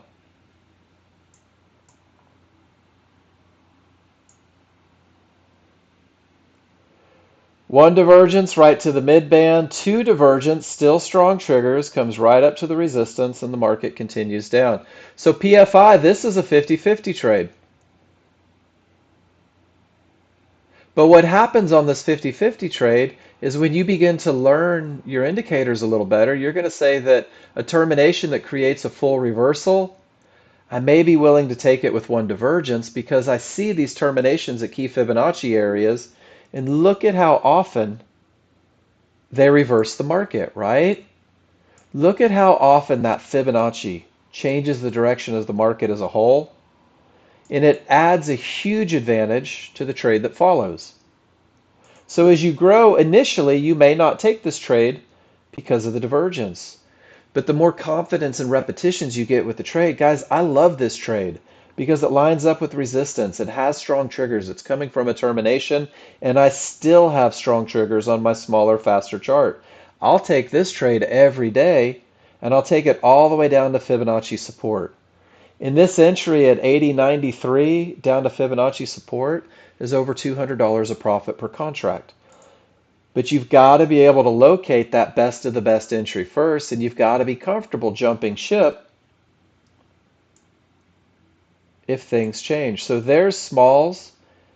See the clear path PFI? The large and the small have both broken. And I'll be darned, it pulls right back to resistance inside of favorable large triggers, and it takes you straight to that area where the market is likely to stop. Look at that Fibonacci support, weak triggers. Guys, if you're in at 70 and out at 42, $280 worth of profit. All you have to do is learn how to swing this hammer, learn how to use this tool. And that's what we're going to do every day. We're going to go through and we're going to look at your pictures and we're going to talk about it, and we're going to get you exactly where you want to be through repetition, through recognition. So guys, that's my first hour. This one went an hour and a half because you guys had amazing questions. Now I have a termination condition that creates a full reversal. I have odds favorable momentum, but do you see how the trigger lines haven't broken that area yet? Whoop, they just did. Now we're into that 50-50 range. We're starting to get there a little bit. So, guys, I'm going to leave you with the market. Crude oil inventories in 1 minute, guys. Tell you what, let me leave crude oil up. We'll see if they react. News in 1 minute. I'm going to take a second. I'm going to mute the room. I'm going to go mic silence. I'm going to say good morning to my wife, and I will be back this way in about 5 minutes. Stretch your legs, guys. When I come back, we're going to look at your pictures.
All right, it looks like they reacted. Is anyone else just absolutely blown away at the power of Fibonacci? Look where that market stopped, guys. Can everybody hear me? I get nervous with the iPods. No. Yes? Okay, cool. Sorry. Now that I'm using these, I worried. But guys, look at it. It's unbelievable. You have the most powerful software known to man. Let's teach you how to use it. What happens if I circle tails? What do they look like? Pulled right back to support inside of favorable large triggers. Isn't it amazing? Guys, let's learn how to use this tool, right? Let's get away from that four-letter word work. Here's a great example. Sometimes it's not your money. Sometimes, oh, this is a hard one to swallow. Wrong tool. You ready? Sometimes it doesn't make it to the area of resistance inside of favorable large triggers. And guys, this isn't your money, and you have to be okay with that because when you learn to use the software, the opportunities are going to show up. You're going to get what you want to get. You just have to be patient. Wait for it. We're a determination condition. There's no reason to go short anymore. You have back issues too, Ace? Welcome to the family. I've had 2 fusions. I think my brother's had 3. Good stuff. So guys, I'm going to scroll to the top right now. And I'm going to start looking at the pictures that you guys posted. And we're going to start giving a little feedback. We're going to talk about advantages, disadvantages. I'm going to talk about what you're doing. And guys, I'm going to do this with the understanding that I don't tell you guys how to trade. That's not my job. My job isn't to tell you what to do. My job is to teach you to read indicators so that you can make great decisions, right? First one coming from Joel. I love it. Termination, full reversal, odds favorable, everything says up. And guys, this is a wonderful example of how your ability to read charts is going to allow you to manage trades. Joel trades into a termination condition. But look at the momentum. The momentum is strong. He's coming from a termination. Everything says up. And because he takes the perfect entry, his risk is virtually nothing. And he manages at the trouble and he gets out at the second trouble. And he's able to take what is not a high probability trend trade, what is actually breaking rule number 2, and his ability to read his charts, to recognize momentum, to manage assertively allows him to make money in the moment, guys. And you're going to see a lot of this from our more experienced users. 16 injections, man, those never worked for me. Does everybody get that? Joel's trade broke rule number 2, like he was getting paid to break rule number 2, but Joel's ability to read his charts allowed him to still make money on a trade where it wasn't absolutely perfect. I have a run of Safia's here, and you'll find that she does the same thing. And this is where, guys, I like to talk about truth in advertising. If you're going to annotate your charts, break it down. She says this is a 50-50, and it's really not. This is into a termination condition, guys. None of the trigger lines have broken through resistance yet on this first circle. So once again, ability to read charts and take what you know may create an opportunity. She is coming straight off of support. She has weak triggers on both charts. They haven't cleared the area. And Safia, you got away with one here, right? Even divergence prints. And sometimes we get lucky, guys. But then everything breaks the areas, right? And she doesn't have the strongest trigger look. But she has a clear path. She has direction. Every chart says up. And she's telling herself, well, maybe this isn't the best look, so I'm going to wait for all of my trigger lines to agree, and you absolutely nail the entry. I don't know what RFA is, but I may need some. So the first one, Gave away the advantage of a clear path. She makes quick money through solid management. Gets out of the second one break even. Lets everything agree with the trade and then makes money in the direction. Safia, it's brilliant management on a less than perfect trade.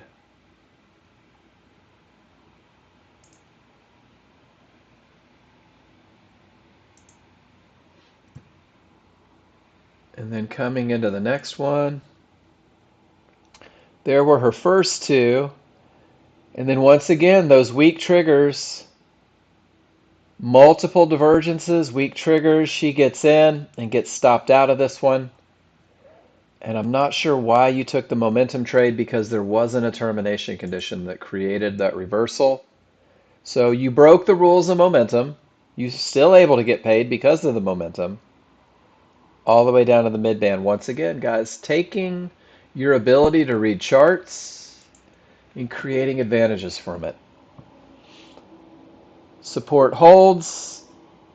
You take the momentum trade and it doesn't work out. It pulls all the way back to support again. You try it again. Trading directly into termination conditions. Once again, guys, termination conditions work. And they worked exceptionally well there. Ruined the party twice.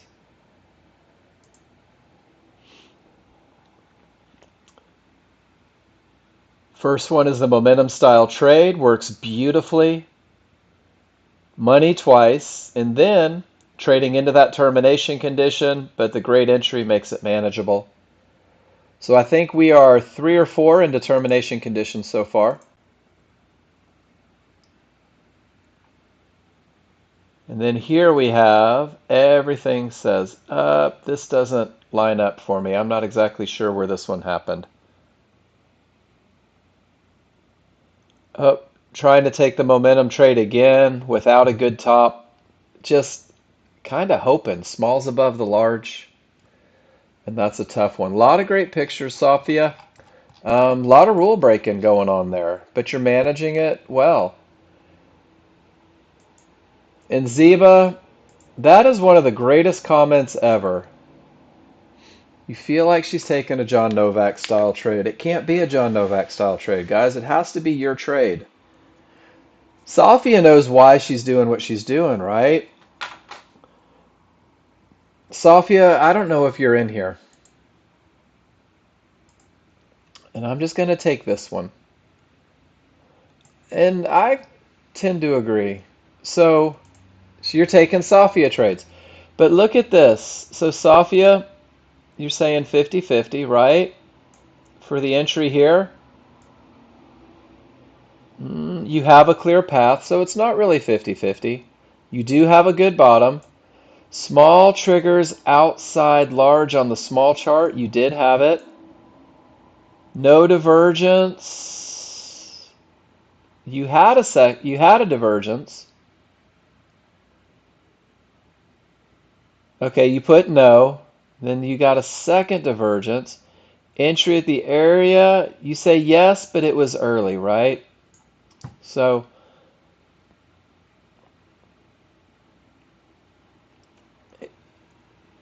that's okay.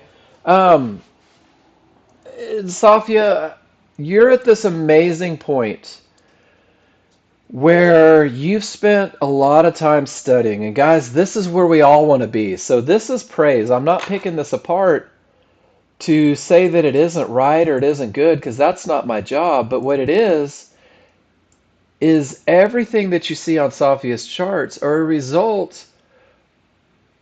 I didn't say that you were copying anybody. What I said is that our trades have to be our own, right? Because Ziva said that it looks like a John Novak style trade. Yeah, and it does. It looks like a John Novak style trade. Everybody that takes a high probability trend trade, Safia, is taking the exact same trade. So if I take a high probability trend trade and it looks exactly like your high probability trend trade, it looks like I took a Safia trade, but I didn't. I'm taking a mark trade. It's okay as long as you know that it's your trade, right? As long as you know that they're your rules. So guys, your ability to read the charts is going to open doors for you. Your ability, nobody is. Your ability to read charts is going to open doors. It's going to get you to where you can manage things where there's problems. And Safia, the whole idea of what I just went through was praise for you because you've turned that corner from relying on the black and white to being able to take your reads, to go in and manage, to take these trades and get more out of a trade where maybe everything isn't perfect. Tony, everything says down. You take a pullback to resistance and you make money into that area, right? 906. 906 into a termination condition. Guys, another great example of not a perfect trade, but because of a great entry, because of strong management, it's still an opportunity to make money. And this is what new users get to look forward to. New users get to look forward to learning to read your charts, learning to read your indicators, and putting yourself in a position where you can get absolutely more out of the less than perfect scenarios. And that's really one of the things that when I look at John Novak's trades as his brother, as a trader, as someone that teaches and reads these charts, is it floors me his ability to take less than perfect scenarios and turn them into profitable trades because of his ability to read charts. That's our goal for everybody. But we just have to get through there a little bit. Woo. You are looking for an entry. Ace J, are you ready? You want to talk about it? Let's talk about it.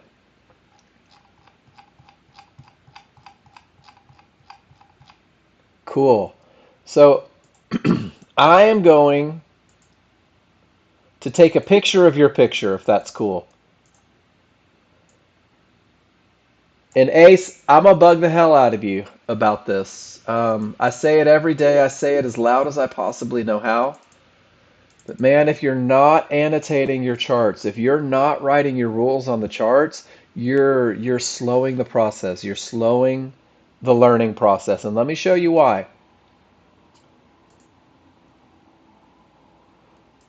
So the first thing we do when we look at the large chart is define the trend, right? I love how you have it so pushed over. But the trend is down, so we're only looking for rules to be met for high probability trend trade short, right? So far, that's the easy part. The next thing we're looking for is momentum, or the smalls below the large. Well, we're beginning to weaken, right? So we're losing that momentum in the trade, and it's not necessarily a deal breaker if I still have a clear path, if I still have a perfect entry point. Ace, the biggest challenge that I see with this trade,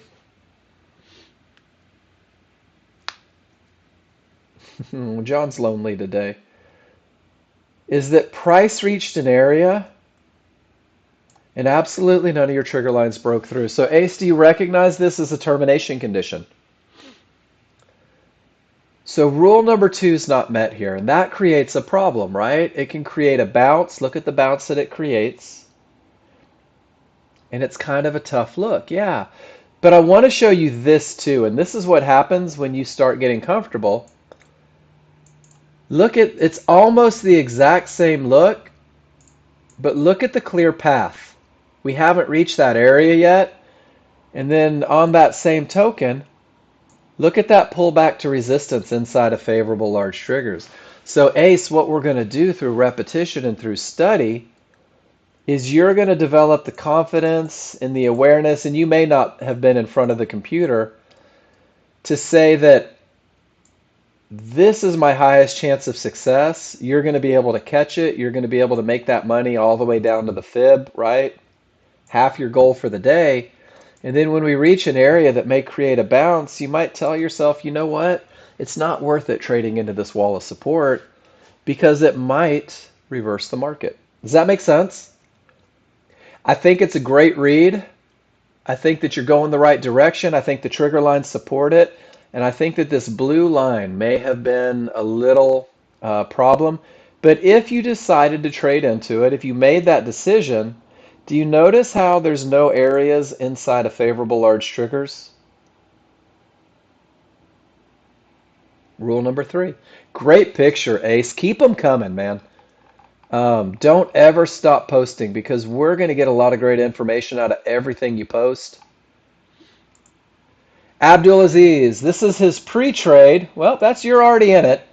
50-50, one divergence, but because he's coming from that great top, Abdulaziz says absolutely area of resistance right there inside of the trigger lines, and he's in it.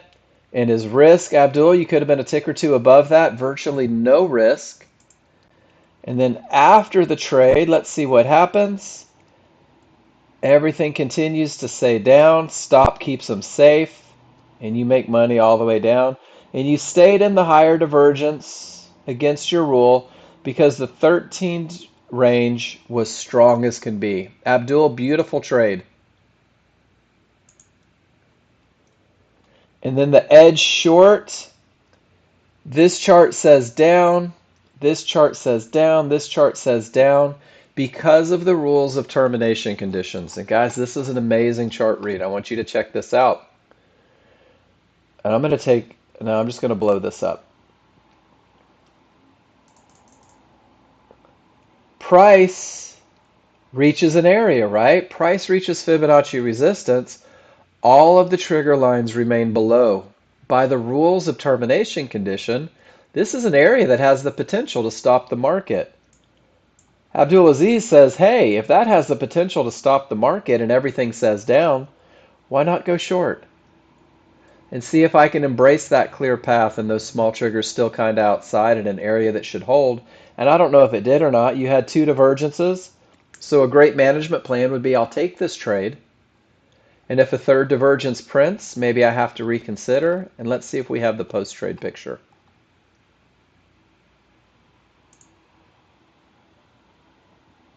Third divergence prints. Isn't that amazing? There's that pattern that we talked about.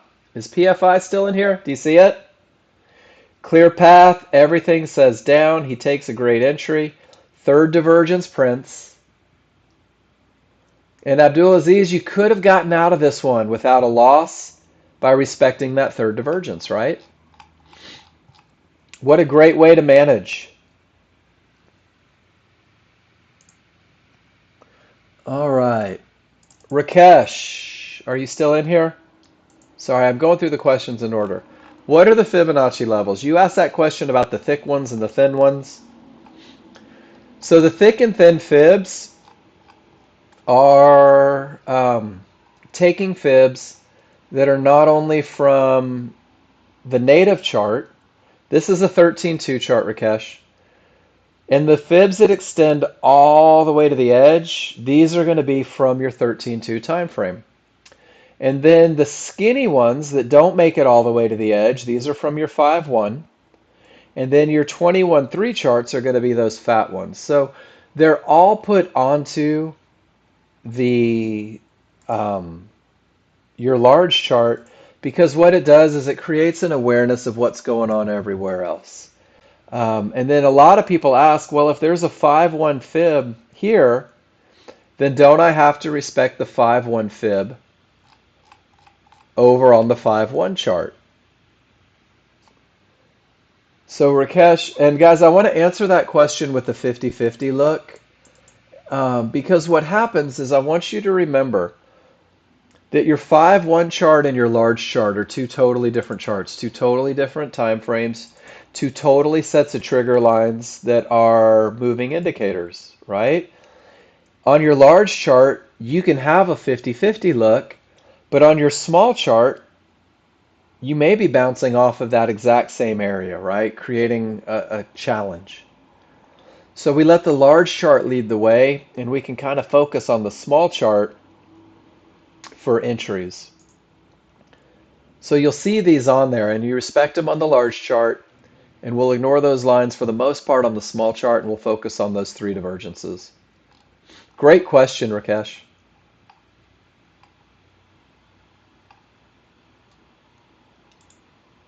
And then Ace J looking to get in at 45.64.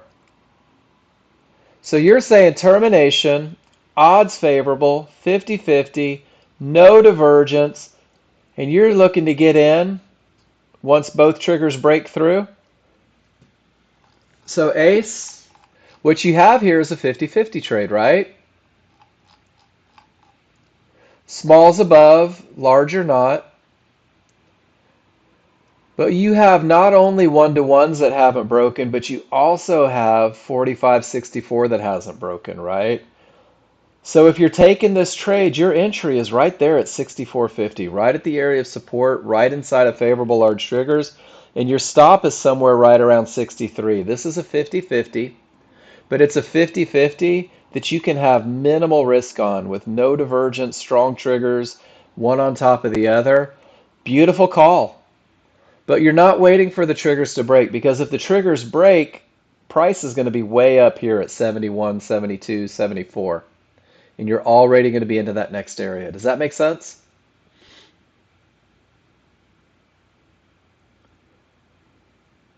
Yeah, after this termination condition with those trigger lines, with everything up, with no divergence, I would be totally willing to risk 2 points on this trade. But I'm going to get in right at the area because it's going to minimize risk, right? My risk is right behind those one-to-ones. I'm going to get in at the area because it's going to maximize my profit potential. Great picture and perfect read. You called the spot, and that's the first piece of the puzzle, is being able to enter at the right spot. Learned hand, good morning. 50-50 trade.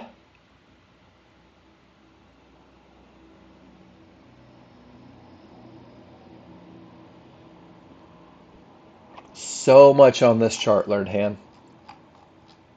Double check me to make sure I've got it right.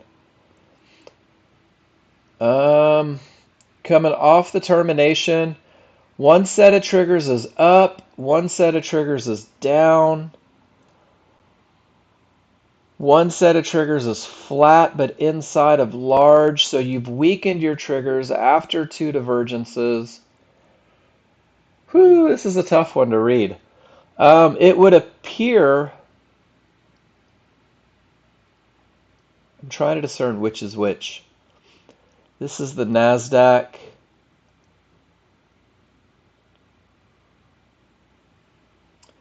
From what I can tell, it was a good shot. It's hard to tell.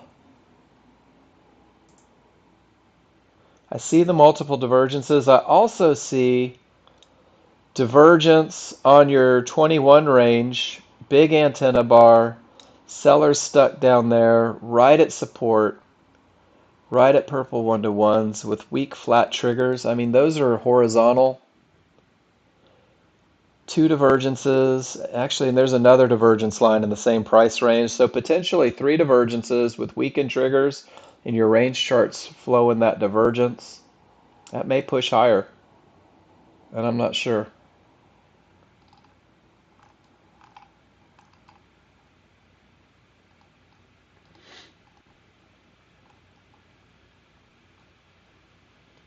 This is where writing your rules helps me a lot, guys. Writing your rules on the charts, telling me why you did what you did, really helps me give you better feedback.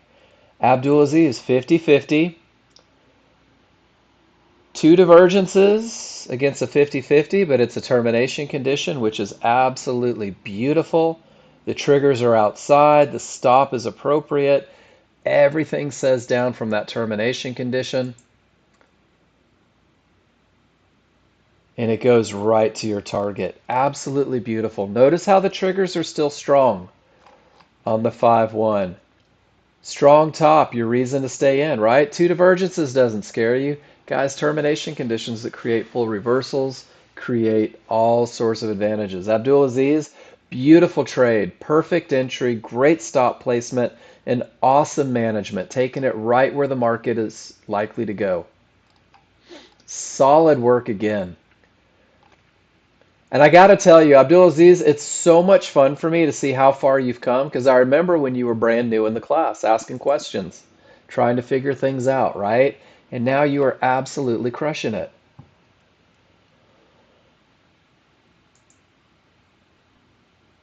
All right, so it came from a good top.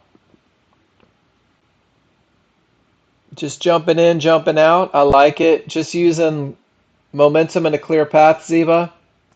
Not really a high probability trend trade. You're saying if everything is down and the path is clear, I'm getting paid. I love it. It's a great chart reading, right? Clear paths are amazing. Great tops are amazing. Everything down. And then PFI, this is one of those instances where those bars are still kind of outside or inside. They haven't crossed over those small triggers yet. It's that momentum phase that John Novak was talking about, which adds a lot of power to this look. And then when they work their way inside, Ziva says, yeah, you know what? That's enough. I'll take the money. I love it, Ziva. Great job. Why your photos are so small?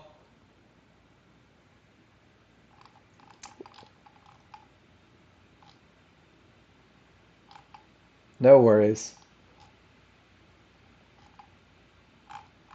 I can read it. When you show me one trade, it's easy, Ziva. When you show me 5 trades, that's where I start to get a little confused. So I love the one trade picture, but sometimes you're going to have multiple trades. That's okay. I can figure it out. Rakesh, let's see what you have. Here's your large chart. Here's your 5-1.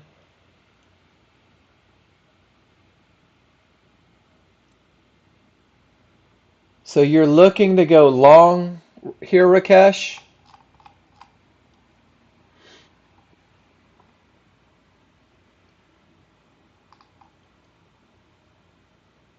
Waiting for the small triggers to cross the large triggers. All right. So you're, and I'm just going to go through what I see. I love it. I love that it's a positive. So divergence prints on your large chart. Your large triggers are down and your small triggers are up. And you're waiting for the triggers to break through the area.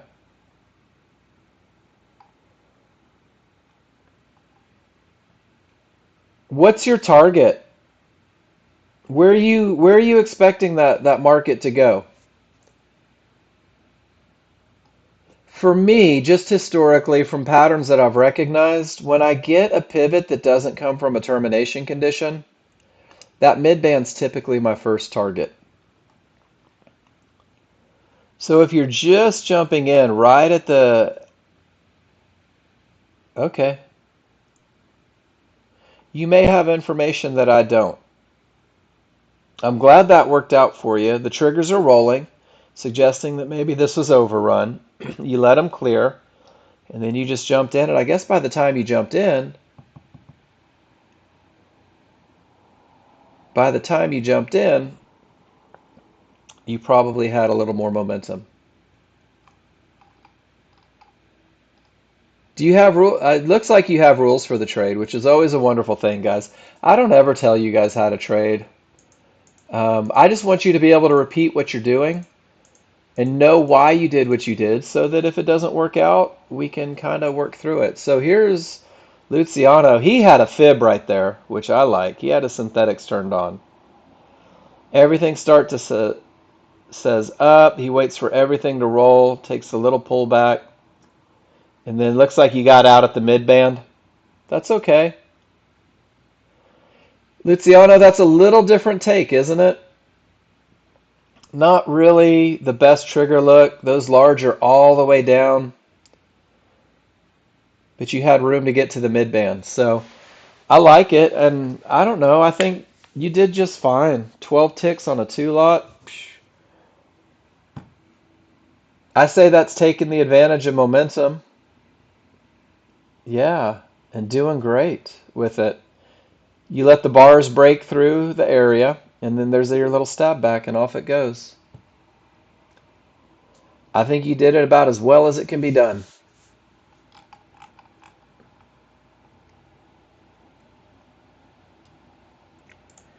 Abdulaziz took a quick trend trade long.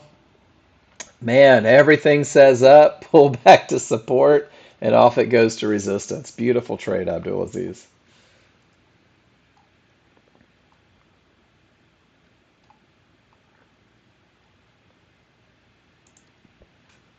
And then Luciano again.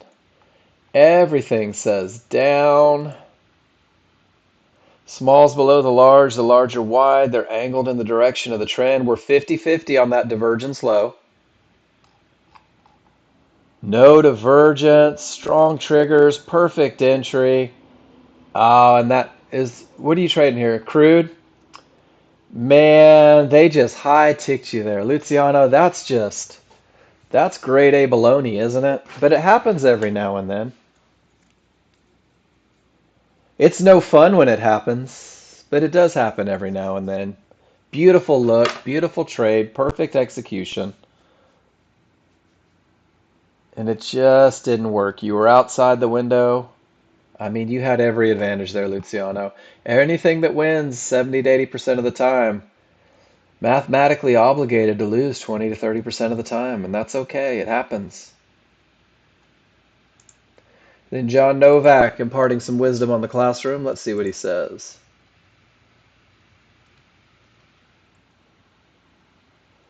Termination condition, right? No triggers above, fib stop long. So PFI, this is, John's talking about, it's a termination condition on the large chart, right? But you can see it coinciding on the small chart, I think is what he's saying. So if you were thinking of taking a trend trade into a termination condition, hoping that it works out, you can use the exact same look on a small chart to help keep you a little safe. Good stuff. And guys, we made it through the pictures.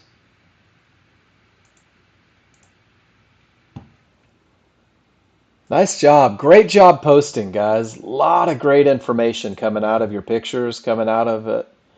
A lot of great lessons. Let's see what the market's doing. Oh, Luciano, there's that. You knew where it was going, didn't you?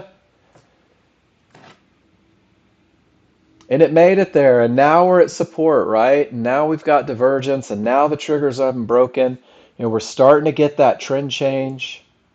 The smalls are above. It's a pivot stop out.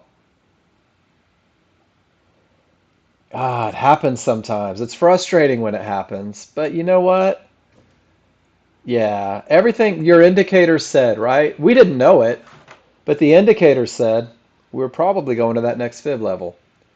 And sure enough, it did. They just had a couple other plans. There's that divergence from a low. This is a NASDAQ. 1, 2, 3, 4 divergences coming off that bottom, guys. Directly into the mid band. Large triggers are up. Small triggers are up. Remember we said when divergence prints not from a termination condition, that mid band becomes the first target. So let's see how it reacts off that first target. It's still not a 50-50 trade either. Small triggers haven't broken through. Large triggers are way down here. See how your large and your synthetic are split? Divergence prints on a 50-50. Let's see if that divergence rule helps a little bit. Oh, it sure does, doesn't it? Guys, there's that idea that you can stay a little bit safe with some great rules. Went right through that midband inside of the large triggers because technically it's still a termination condition.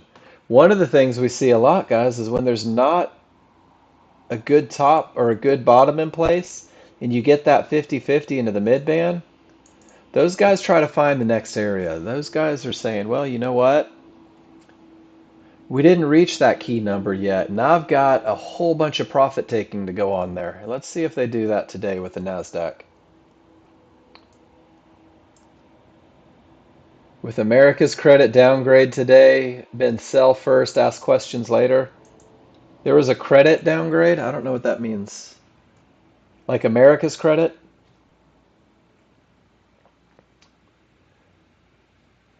Oh. Weak triggers. No areas inside of favorable large triggers. Giving up 2 of them there. Wow, it's already after 11. That happened quick, didn't it? Remember we talked about that indecision, guys? The background's green, the triggers are red. Look at what happens on a smaller, faster chart when they can't figure out which direction they want to go. The large triggers are down, the trend is up, the small triggers are down. Over here, the synthetics are down, the large are up, divergences are printing, but there's this huge amount of indecision. I think this is the part that maybe I don't talk about enough, guys. One of the hardest things that you're ever going to do is absolutely nothing when there's nothing to do. Really quick, Ace.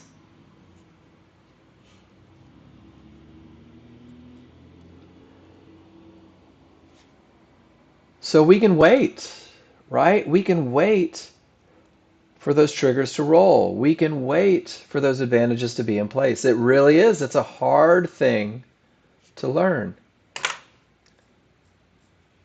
11, you had a heart attack? Don't have heart attacks. It's going to ruin Christmas. We know that it's a termination condition, right? But on our large chart, we're not getting an indication that the buyers really want to take control. On our small chart, we're not getting any indication that the buyers really want to take control. In fact, our momentum indicators are aimed down while our trend is named up. Our trend is up. And what an awesome thing to have rules in place to keep you from getting chewed up in the indecision. Do you guys see how that works? And Zeba, you're absolutely right. If you can live through the NASDAQ,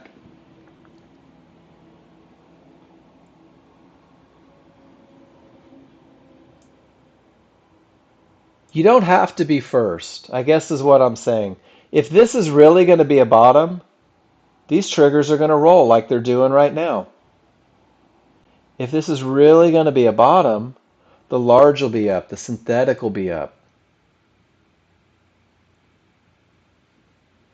Abdulaziz, the rules are the same. The difference on the NASDAQ is that when it's pushing in a direction, it doesn't hit the brakes as fast as it happens on crude oil, as it happens on the S&P.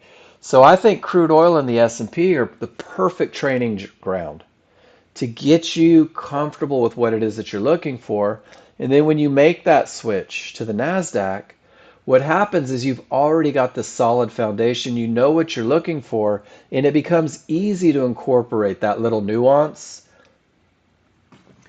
But on the NASDAQ, one thing that you'll recognize, and let's go to the NASDAQ and see if I can find an instance for my NASDAQ traders, is when everything says that the market's likely to continue up, these strong triggers let you know that it's probably going to push down to the lower level.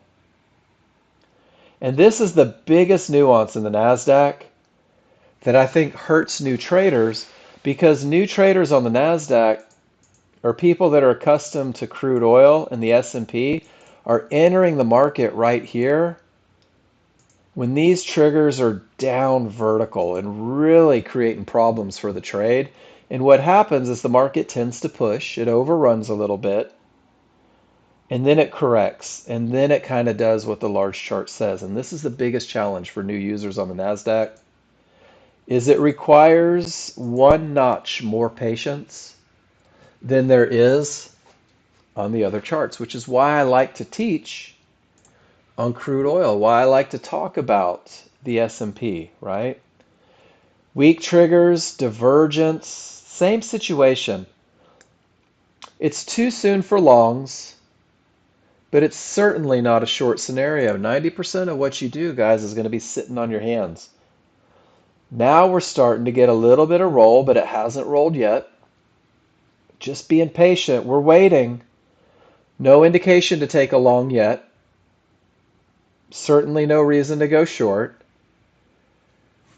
And you're absolutely right, John Novak. When you get your groove on the NASDAQ, there's a lot of money to be made.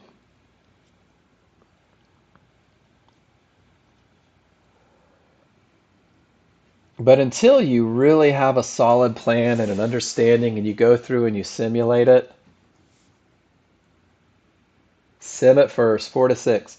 Guys, I didn't sim it first, and I'm not going to lie. I blew out a couple Apex accounts trying to be my brother. Lady P, take care. Hey guys, there's your small chart on crude oil. How easy is it to recognize indecision? When everything doesn't line up, when everything doesn't match, this is a great opportunity for you to sit on your hands. Large triggers still haven't turned. You don't have to be first. And there it goes, guys. There's a third divergence in the same location. There's the large triggers up. There's the small triggers up. There's those higher divergences. Do you see how patience? Now all my trigger lines agree. You started playbacks. Makes a big difference, doesn't it, Ziba? I think market replay is such a valuable tool that so many people ignore. Learning to be a day trader is work, guys. It's study, it's repetition, it's going through. Market replay lets you get that repetition. It lets you double your reps. It lets you increase your experience in a shorter amount of time, and you can speed it up. When I first started using market replay, Ziba, I sped it up too much, and I just missed so many trades. It got frustrating. Man, look at that good bottom in place. 3 divergences in the same location may reverse the trend. Strong triggers, right? Termination creates a full reversal. Area of support inside of favorable large triggers. Are they going to give us a pullback, guys? Ace, do it all the time, man. Will they give you a pullback before they reach Fibonacci resistance? That's the question right now. I've got strong triggers. I've got a clear path. I'm coming from a termination condition, and I've got areas of support right there at my large triggers. Give me a Y in the room, ladies and gentlemen. I'm not telling you to take a trade, but what I am telling you is that when I look for the rules on a high probability trend trade, this meets the criteria. And do you see how quickly the analysis happened? Do you see how quickly I was able to put an order in place? And now it's just a matter of sitting here having a conversation with you guys, trying to determine whether or not the market wants to give me an entry. Does everybody see it? Nobody sees it? That's too bad. Oh, whew. I thought, my gosh, I'm doing the worst job ever here if nobody recognizes that. The cool thing is, guys, is you can take a picture just like this. And let's do it. Let's start annotating the chart.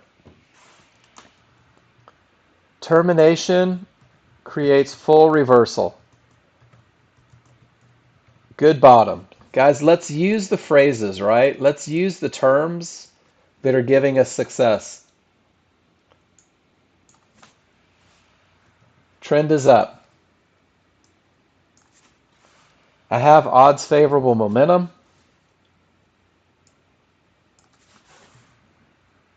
And I have a clear path. And now let's use the arrow tool. I'm in an uptrend. My path is clear. My momentum is strong.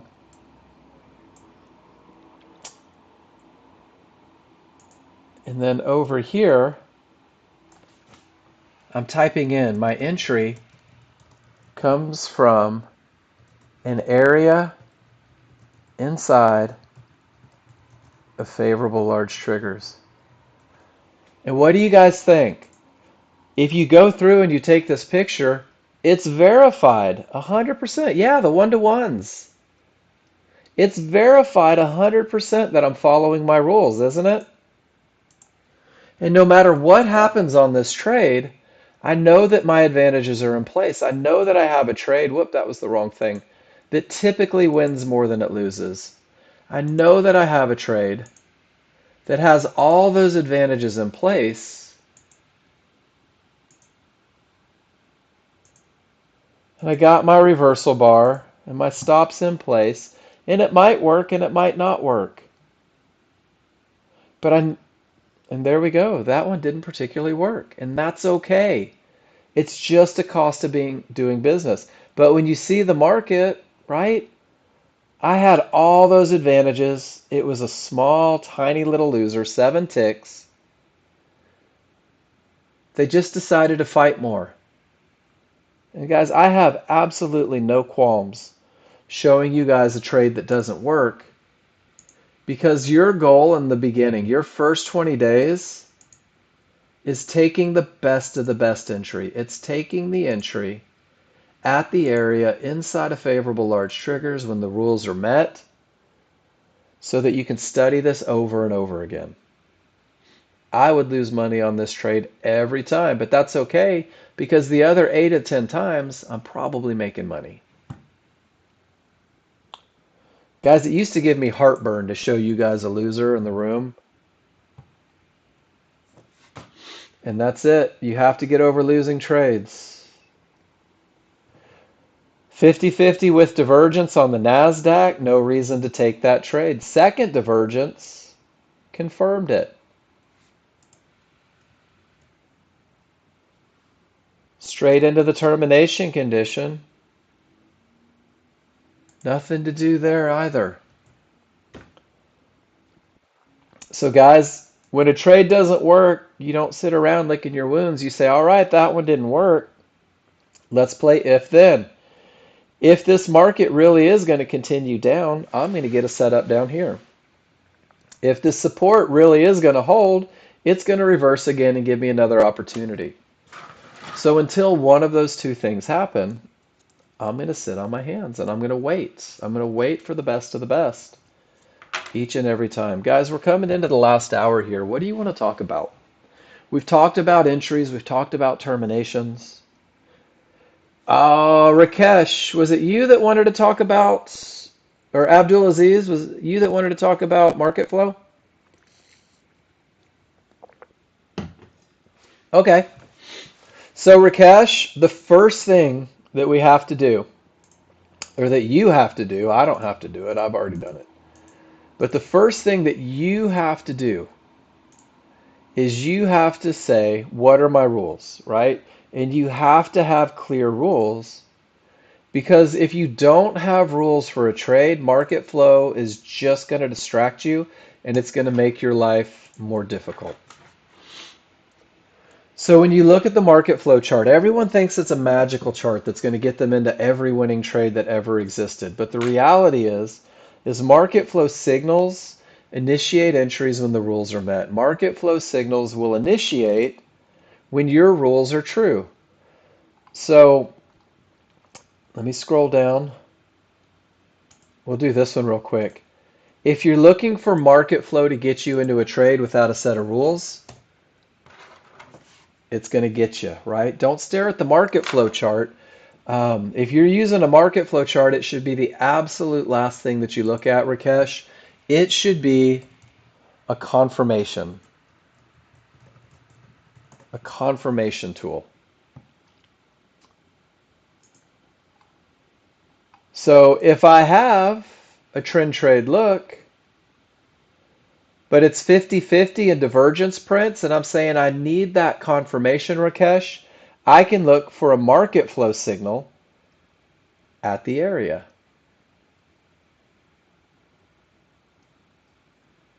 Does that make sense, Rakesh? First, the rules are met for a trade, but if it's not the best of the best, I can wait for a market flow signal to get into the trade. The way I use it, or the way I like to help people use it, let me pull up my S&P chart real quick. I believe I have a market flow.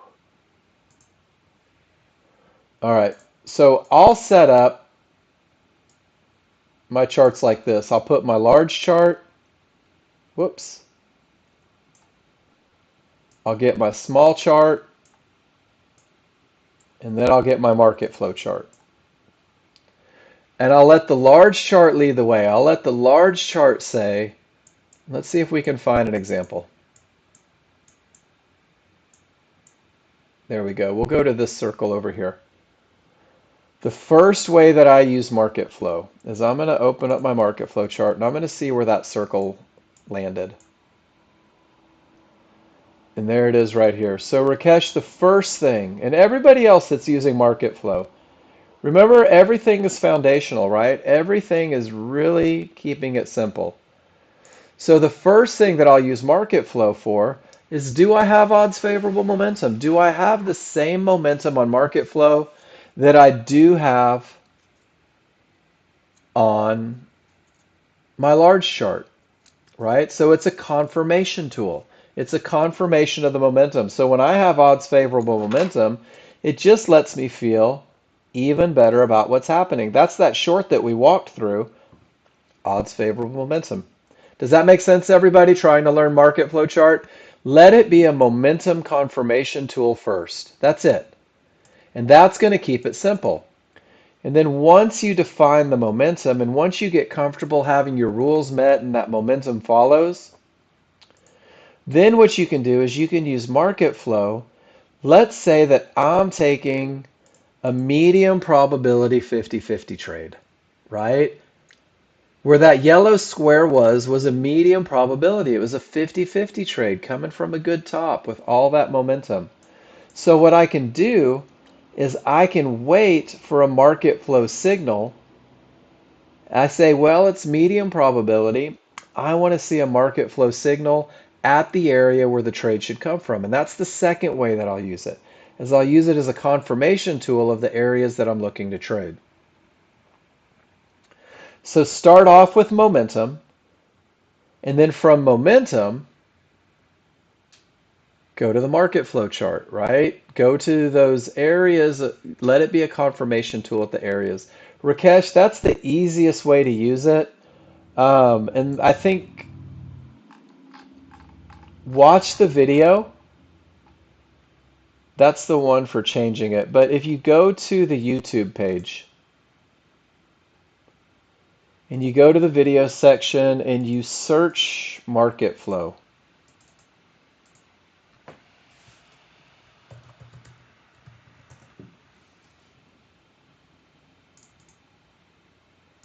there is more information than you'll be able to process in a month. So go through the videos and start looking at it, see if you have any questions. But I think the most important thing is follow your rules and then look and see what market flow said when your rules were met. And that becomes a great way to begin to recognize the patterns when termination conditions are hit. So for example, at 8:15, did market flow, look at that, market flow gave a reversal bar from resistance, right off of Fibonacci resistance, and kind of helped define that good top. So you'll begin to recognize these patterns over and over. And it's just a matter of repetition, and eventually you'll get to the point to where you're comfortable with it.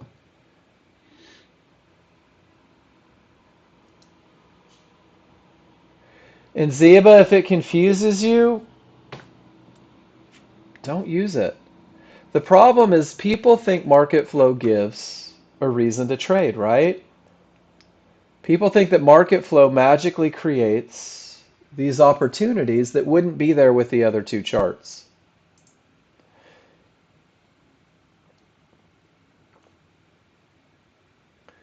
But what you'll begin to do, Zeb, is you'll begin to recognize if you're in a long, yeah, and it'll have you closing too fast. What do you think, guys? Should we take the same setup again? See if this bottom's real this time? What'll happen is market flow will either get you in or get you out if you're not letting it lead the way. And John's exactly right. If he's in a long trade and he sees a pink HVA line, he'll use it as an opportunity to reduce risk. And it depends, and there's a lot of dependency, there's a lot of chart reading that goes into it. All right, Ziva, you're saying, is this a momentum trade or a 50-50? Let's see. I'm sorry, Safia. So Safia, you have a 50-50 look here. It's the termination condition, right? It was just a little bit of overrun. I apologize. I look at names and then I say them. You have the divergences helping confirm it. I love it. You get a full bar, rules still met, and then you get that little pullback right at the one-to-ones. You haven't quite reached the area. That's just a momentum trade. It's a beautiful momentum trade. The key on these is making sure that you haven't reached that termination condition, right? This is a little bit of overrun, and Safia, your range chart and your small chart confirmed it. And you just take that little pop back. Well done.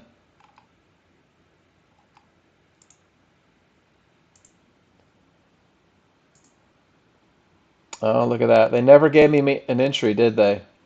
Are my rules still met? Strong triggers, no terminations.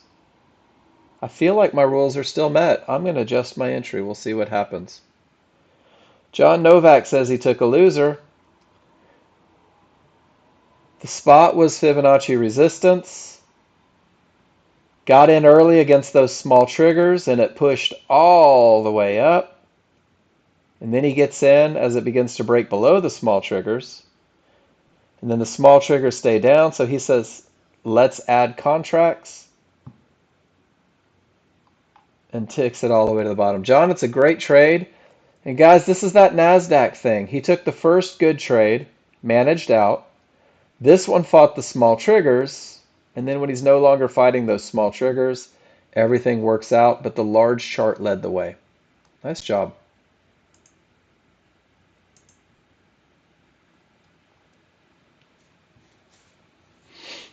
Trend trade short after down bars. Who is this? John? Everything said down, you let it roll and you take the little pull back to the area. Great chart reading.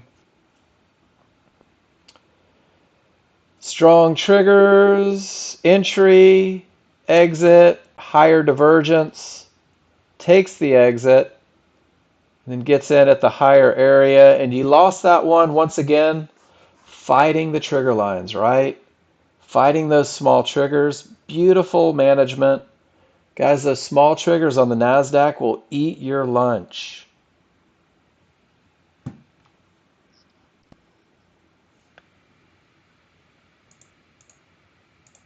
Great picture there.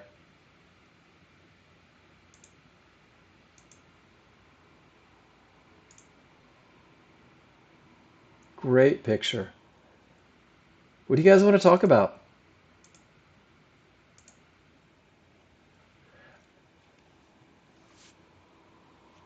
Oh, that was the age.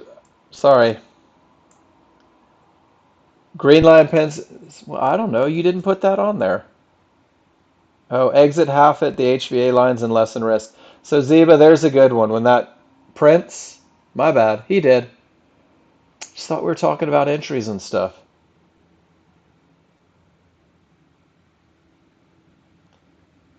Here's his pushback, right? There's his perfect entry. When this green line prints, gives him an opportunity to see a problem. Because Ziva, do you understand? This is for everybody. Do you guys understand what that HVA line is? And I think one of the things is if you understand the mentality behind the HVA line, it helps you a lot in using it for the management side. I call my HVA lines, they're lines in the sands. If they're pink, it's a line where the sellers said this is where we're going to unload if the conditions are right. And it's also a spot where the buyers said this is our line in the sand. This is where we change the direction of the trend. This is the highest concentration of where we got together to try to push it up. And if the market comes back to it, there's usually a lot of guys waiting there to fight.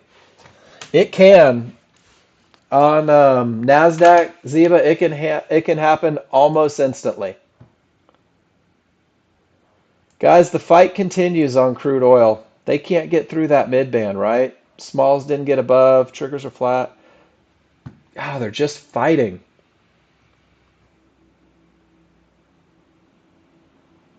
Nasdaq, indecision. Indecision on the Nasdaq. And then that S&P is still trying to fight through resistance, right? Guys, the market is in what I like to call a make a sandwich pattern. Sit on your hands, wait for it to be perfect.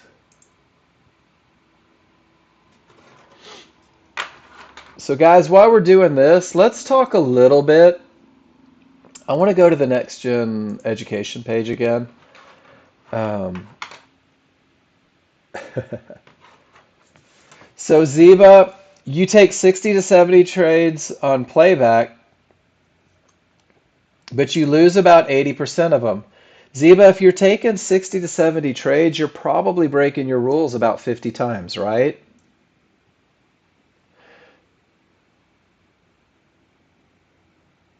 40 times?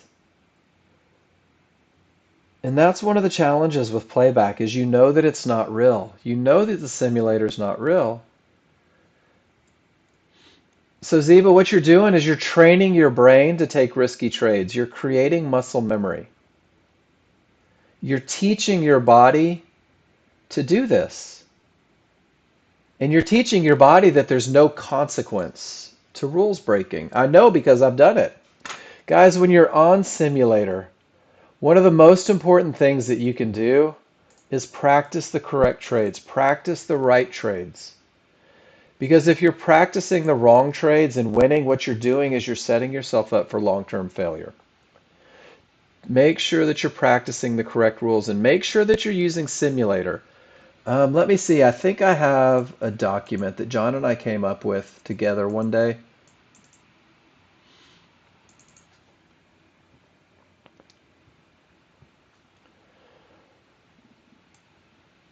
Let's go through this. To minimize your learning curve, post your pictures in class, right? Get on simulator. If you're on simulator, if you're posting in the room, there is zero risk of loss, guys. And what you're doing is you're getting feedback on everything you're doing because you've got to realize what you're doing right and what you're doing wrong.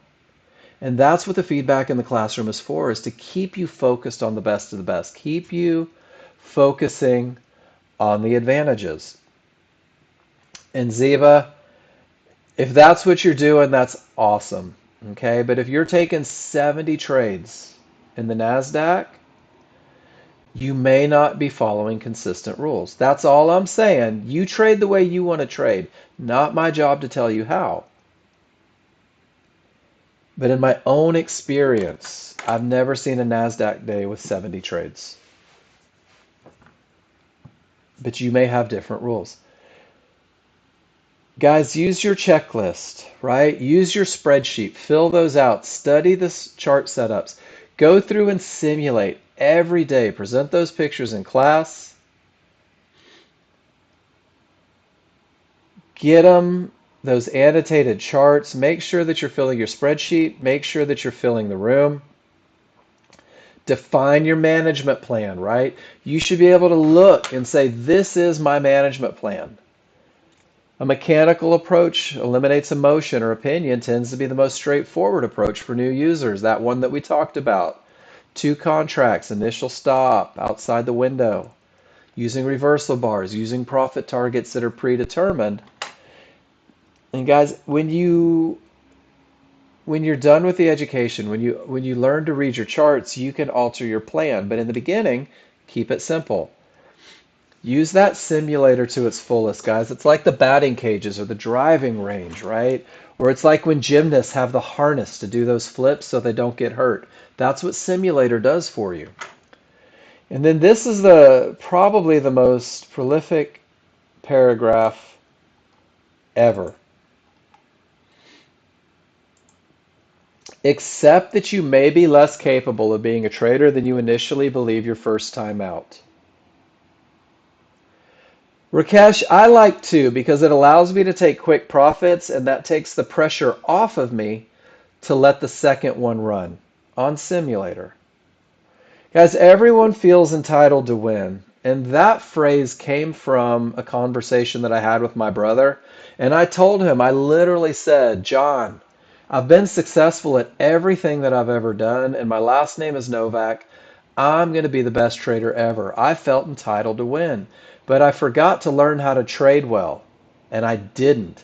And guys, I started before all these prop firms. I blew out $5,000 in 22 trades. It took me about 4 hours to blow out my account instantly because I hadn't simulated, I hadn't created a plan. Now you don't have to risk your capital. You can test your trading plan using a prop firm like Apex. Guys, the days of needing 10 grand to trade futures are over. I How does your brain know the difference, Ziba? You are more gifted than I am. Guys, for $34 a month, I control $50,000 worth of money. Pedro, loud and clear. Beautiful job. It comes up just fine, Pedro. Do you see it? Strong work. Is this your question or is that somebody else's question? Your question? Both entries on a pullback to the large triggers with the top of the bar at resistance. One continues, one rolls over. What's the difference? Do you want to know what the difference is? Is right here, Pedro, the buyers decided to keep pushing. Right here, the sellers pushed harder. That's the only difference. The reality, Pedro, is we have to remember that we're not in control of the market. What we're in control of is whether or not we have advantages in place. So when the market terminates at support, your first shot with those strong triggers is your best shot. But it's still directly into a termination condition. So, gosh, that's a great question, Pedro. Give me 1 second and we're going to address it, okay? I want to get back to this for you guys that feel like you're ready to go live. You don't have to fund an account with $50,000. You don't have to fund an account with your kid's college fund. You don't have to cash in your 401k anymore. You can go to one of these prop funds, and guys, I'm telling you, you can have $1,000 in the bank and still be a successful day trader because this prop fund will let you control their money for a monthly fee. And what you're going to find is you're going to put down, because they have sales all the time, is you're going to pay $35 and you're going to control $50,000 of their money. And they're going to tell you, you either have to make $3,500 before you lose $2,500 or you're going to have to reset your account. And that's going to cost you $85. And what most people find out is the first time it becomes real, they abandon their rules and they panic a little bit. So instead of blowing out 5 grand like I did, you can blow out $35, right? $100 to control the 50 instead of a $5,000 loss. So you people that come to Nexgen and you're like, man, I don't have 20 grand to lose. You don't have to, right? You can use simulator until you're winning more than you're losing, and then you can go to a prop firm where you can make sure that your plan is in fact a good one. And then if you pass their test, they're going to let you trade their money. And you keep 90%, right? And you can cash out and you can make that money. So this is one of the things that, okay. And my OBS disconnected and reconnected, so it may have been a little glitch on my internet. So Pedro, how do we know the difference, right? How do we know the difference between what's going to be a continuation and what's going to be a reversal bar? And Pedro, I'm going to give you the answer. The answer is that you don't.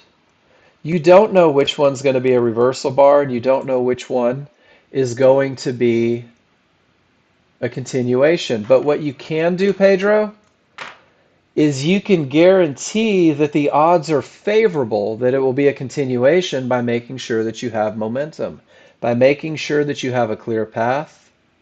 And when these two are present, what you're going to find is that you're going to see more continuation bars than you will reversal. Let me go to a market that's been moving a little more today.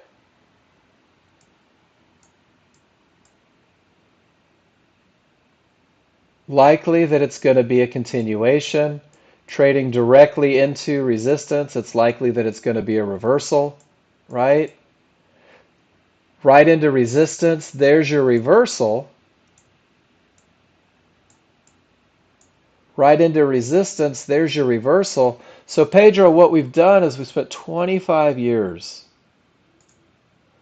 and simplified it down to three rules that create an advantage every time you take a trade. So when you have that momentum, when you have that clear path, when you take your entry from an area inside of favorable large triggers, what you're doing is you're giving yourself these advantages, trades that win typically 70 to 80% of the time, and you're literally decreasing the chance of that reversal bar because of the patterns. Does that make sense?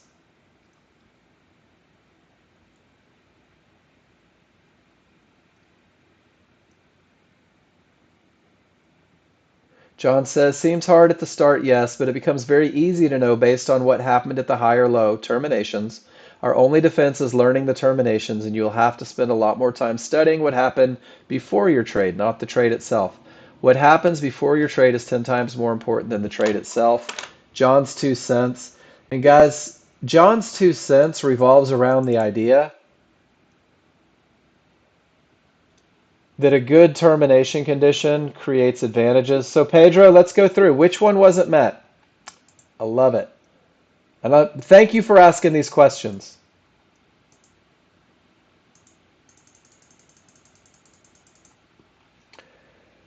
So Pedro, in order to determine, and on this one, to be honest with you, this one's directly into a termination condition. This one's directly into a termination condition. Both of these red lines had the potential to reverse the market. Both of these lines eliminated the clear path. Does that make sense?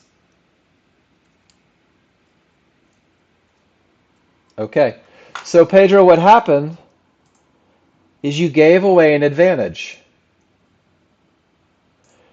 which means both of these trades are going to be based on hope, hoping that an area breaks, not because you have a clear path to go with that momentum. And to be honest with you, Pedro, we're not in control of whether or not these areas break, but when we can identify them, we can determine that the advantage. Sometimes the market's going to break them, sometimes it's going to hold. And we just don't know which it's going to be, which is why we always default back to having the rules, to making sure that the pattern that we're looking at has the best chance of success. So both of these had the exact same conditions, but there were different results, which is why we don't gauge on just one trade. And that's John adding in that they usually get to the last fib, or the one-to-ones right behind the fib. But Pedro, initially what you can do is you can keep yourself out of this situation by not trading into termination conditions, understanding that more often than not, termination conditions are going to reverse the market, or at least create a bounce that's untradeable. And there's a great example right there.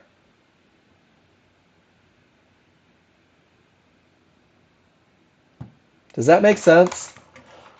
Most people want it more clear cut. They want to be able to know with absolutely no uncertainty that their trade is going to win. But the reality is that you don't. What you can be certain of is that you have a methodology that teaches a pattern that wins more than it loses. So we don't gauge it on one trade. We don't gauge it on two trades. We take a sample, 20, 30 trades. And if I trade this exact same pattern into resistance, into a termination condition, does that termination condition stop the market more often than it doesn't? And the answer is yes. So that's how it worked its way into the rules. And then the flip side is when I have odds favorable momentum and a clear path, does that market continue in the direction of the trend more often than it doesn't? And the answer is yes. By the time the large triggers, and sometimes that happens, Pedro, which is why we say that 90% of what we're doing is reading our indicators, 10% of what we do is waiting for the advantages.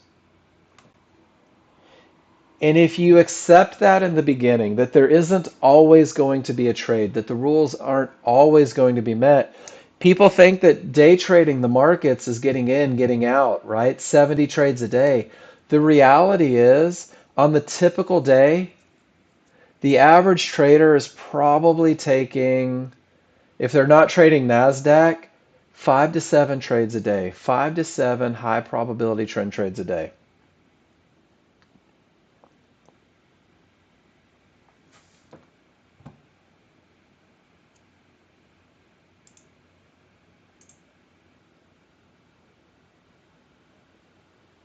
When the path is clear and divergence prints, John waits for the pullback after price goes below the triggers. There's your NASDAQ example. So Pedro, sometimes it's going to happen.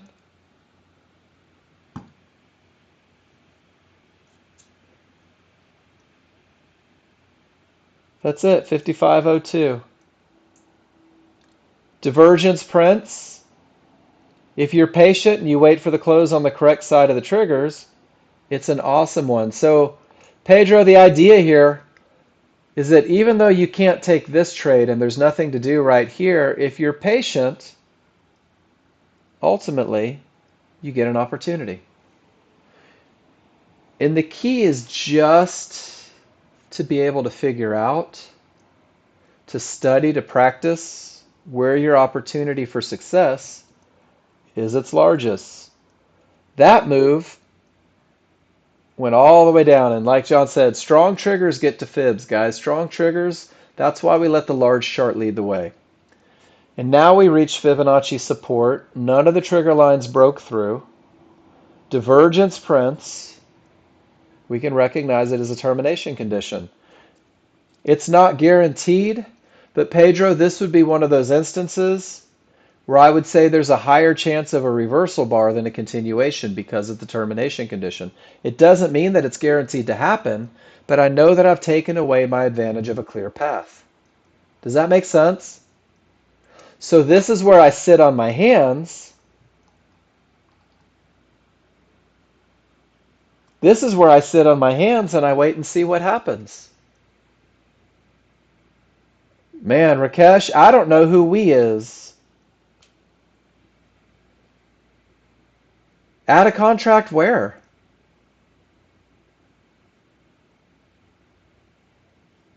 And that's it. You're into a termination condition. So if your rules are met, after it breaks, trade your rules, Rakesh. What if it doesn't break? What if that termination condition wins? What if those multiple divergences win? Guys, we talked about when you learn to read your indicators, either that, Pedro, or wait for the area to break. When you reach one of these great big blue fibs, man, you knew where the market was going. You saw it there off in the distance. What a great place to take profits, to get flat.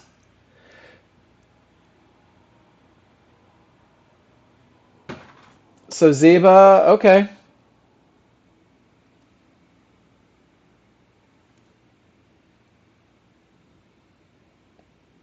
Let's see what happens, guys. Let's see if the blue fib creates a bounce.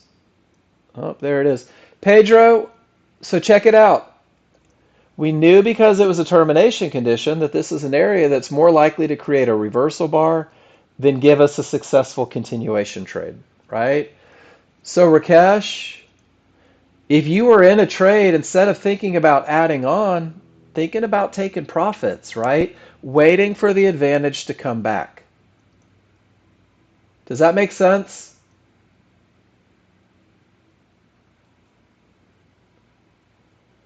Ziva, do me a favor, post in pictures. Otherwise, we've got an entire classroom wondering why you're just telling us about range charts and HVAs. Does that make sense?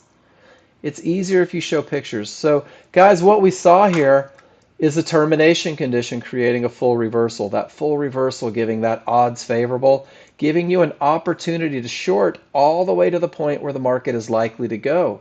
To be able to take profits at a key Fibonacci area and then sitting on your hands and waiting for the next opportunity. And Pedro, this is a great example of what you are just kind of asking and how Fibonacci allows you to stay on the right side of things, how Fibonacci allows you to not try and go short into areas that have the potential to hold.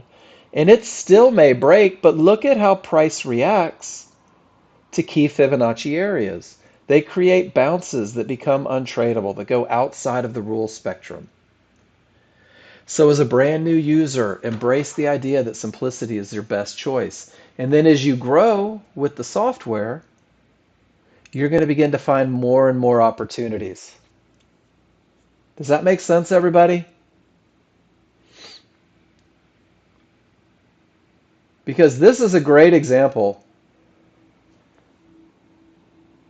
If nothing else, you have a profit target, right? And then you sit on your hands and you wait for your rules to be met. If you miss this trade, a lot of you are trying to go short again. Ah, I missed it. I want to make that money. My background is red. My triggers are red. And some of you just got long. John Novak with a first profit target at 86.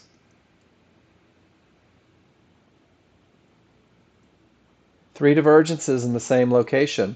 Isn't that coinciding with the termination condition on the large chart? So Rakesh, while you're waiting for it to break so that you can add on, some people are looking for opportunities to say maybe that termination condition is going to hold. My triggers are still down. For me, it's still too soon, right?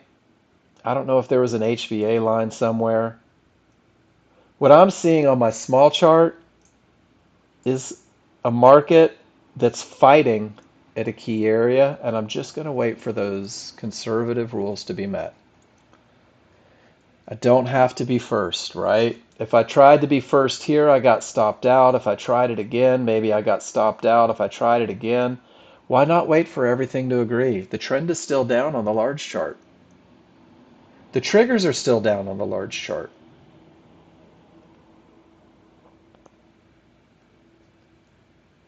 Did anybody go long sooner than shorts, John?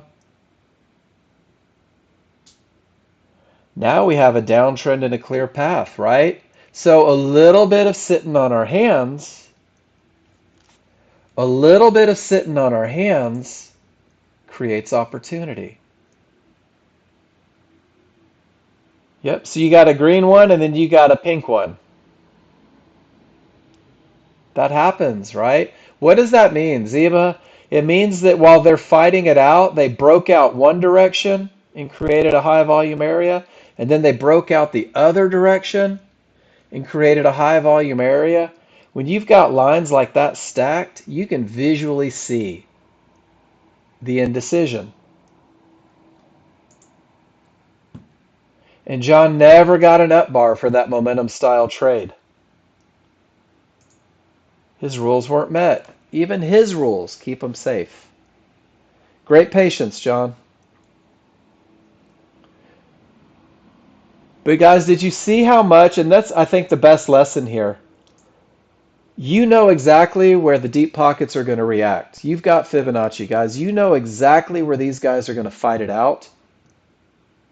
And look at how you can see the fight on the smaller, faster chart. Whoops, sorry.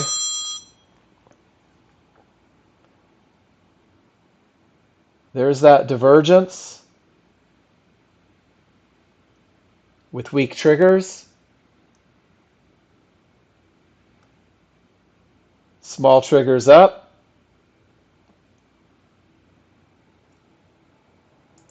Let's use the laws of termination conditions. If price reaches this area here and all the trigger lines are below, it creates an area that may stop the market.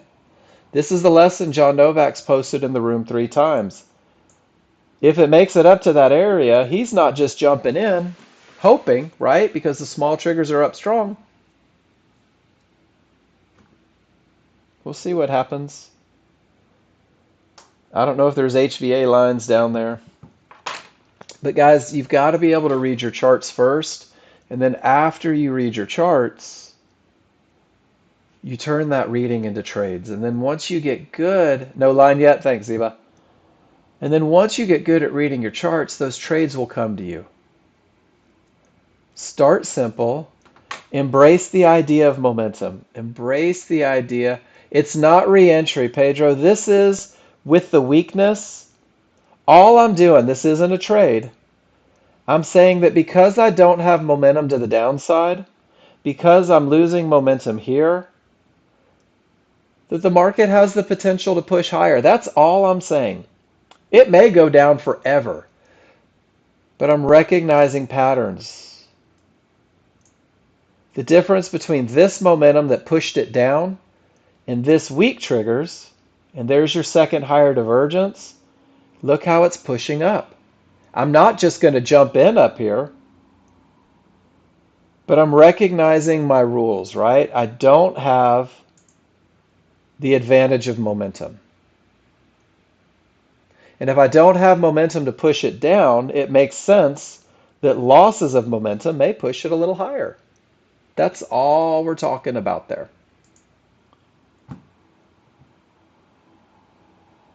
Everything isn't a trade. Rakesh, I would. You paid good money for those. It is. I like it because you took the pullback. So, Rakesh, this is a continuation style. Your large chart still says down. You waited till those smalls were down with strength. This is a momentum style entry, and it's beautiful. I would respect 79.21 maybe for my first profits. And then I would respect a fib down here at 79.05, maybe on my second contract. Trouble spots, right? Because it's not the perfect look. That's a great trade, Rakesh. Nice job. And guys, that's my class. And we do the same class every day. We talk about advantages. We go through. And if you don't have it down perfect on day one, it's okay. If you don't have it perfect on day two, it's okay. But what you can do is practice on that simulator over and over and over again until you start to recognize these patterns, until they start to become easy. Present in the class, get your feedback, and do it every day until you're right where you want to be. And guys, that's it. Ziva, you're so welcome. I will see you guys tomorrow morning. We're going to do it again. And we're going to do it every day until you're exactly where you said that you wanted to be. Great trading today, guys. A lot of great examples of management. For those of you that are still working through it, get vocal. Get vocal. Ask as many questions as you can. I'll be back tomorrow morning at 9 a.m. I hope to see you guys here. Take care, everybody. Be good.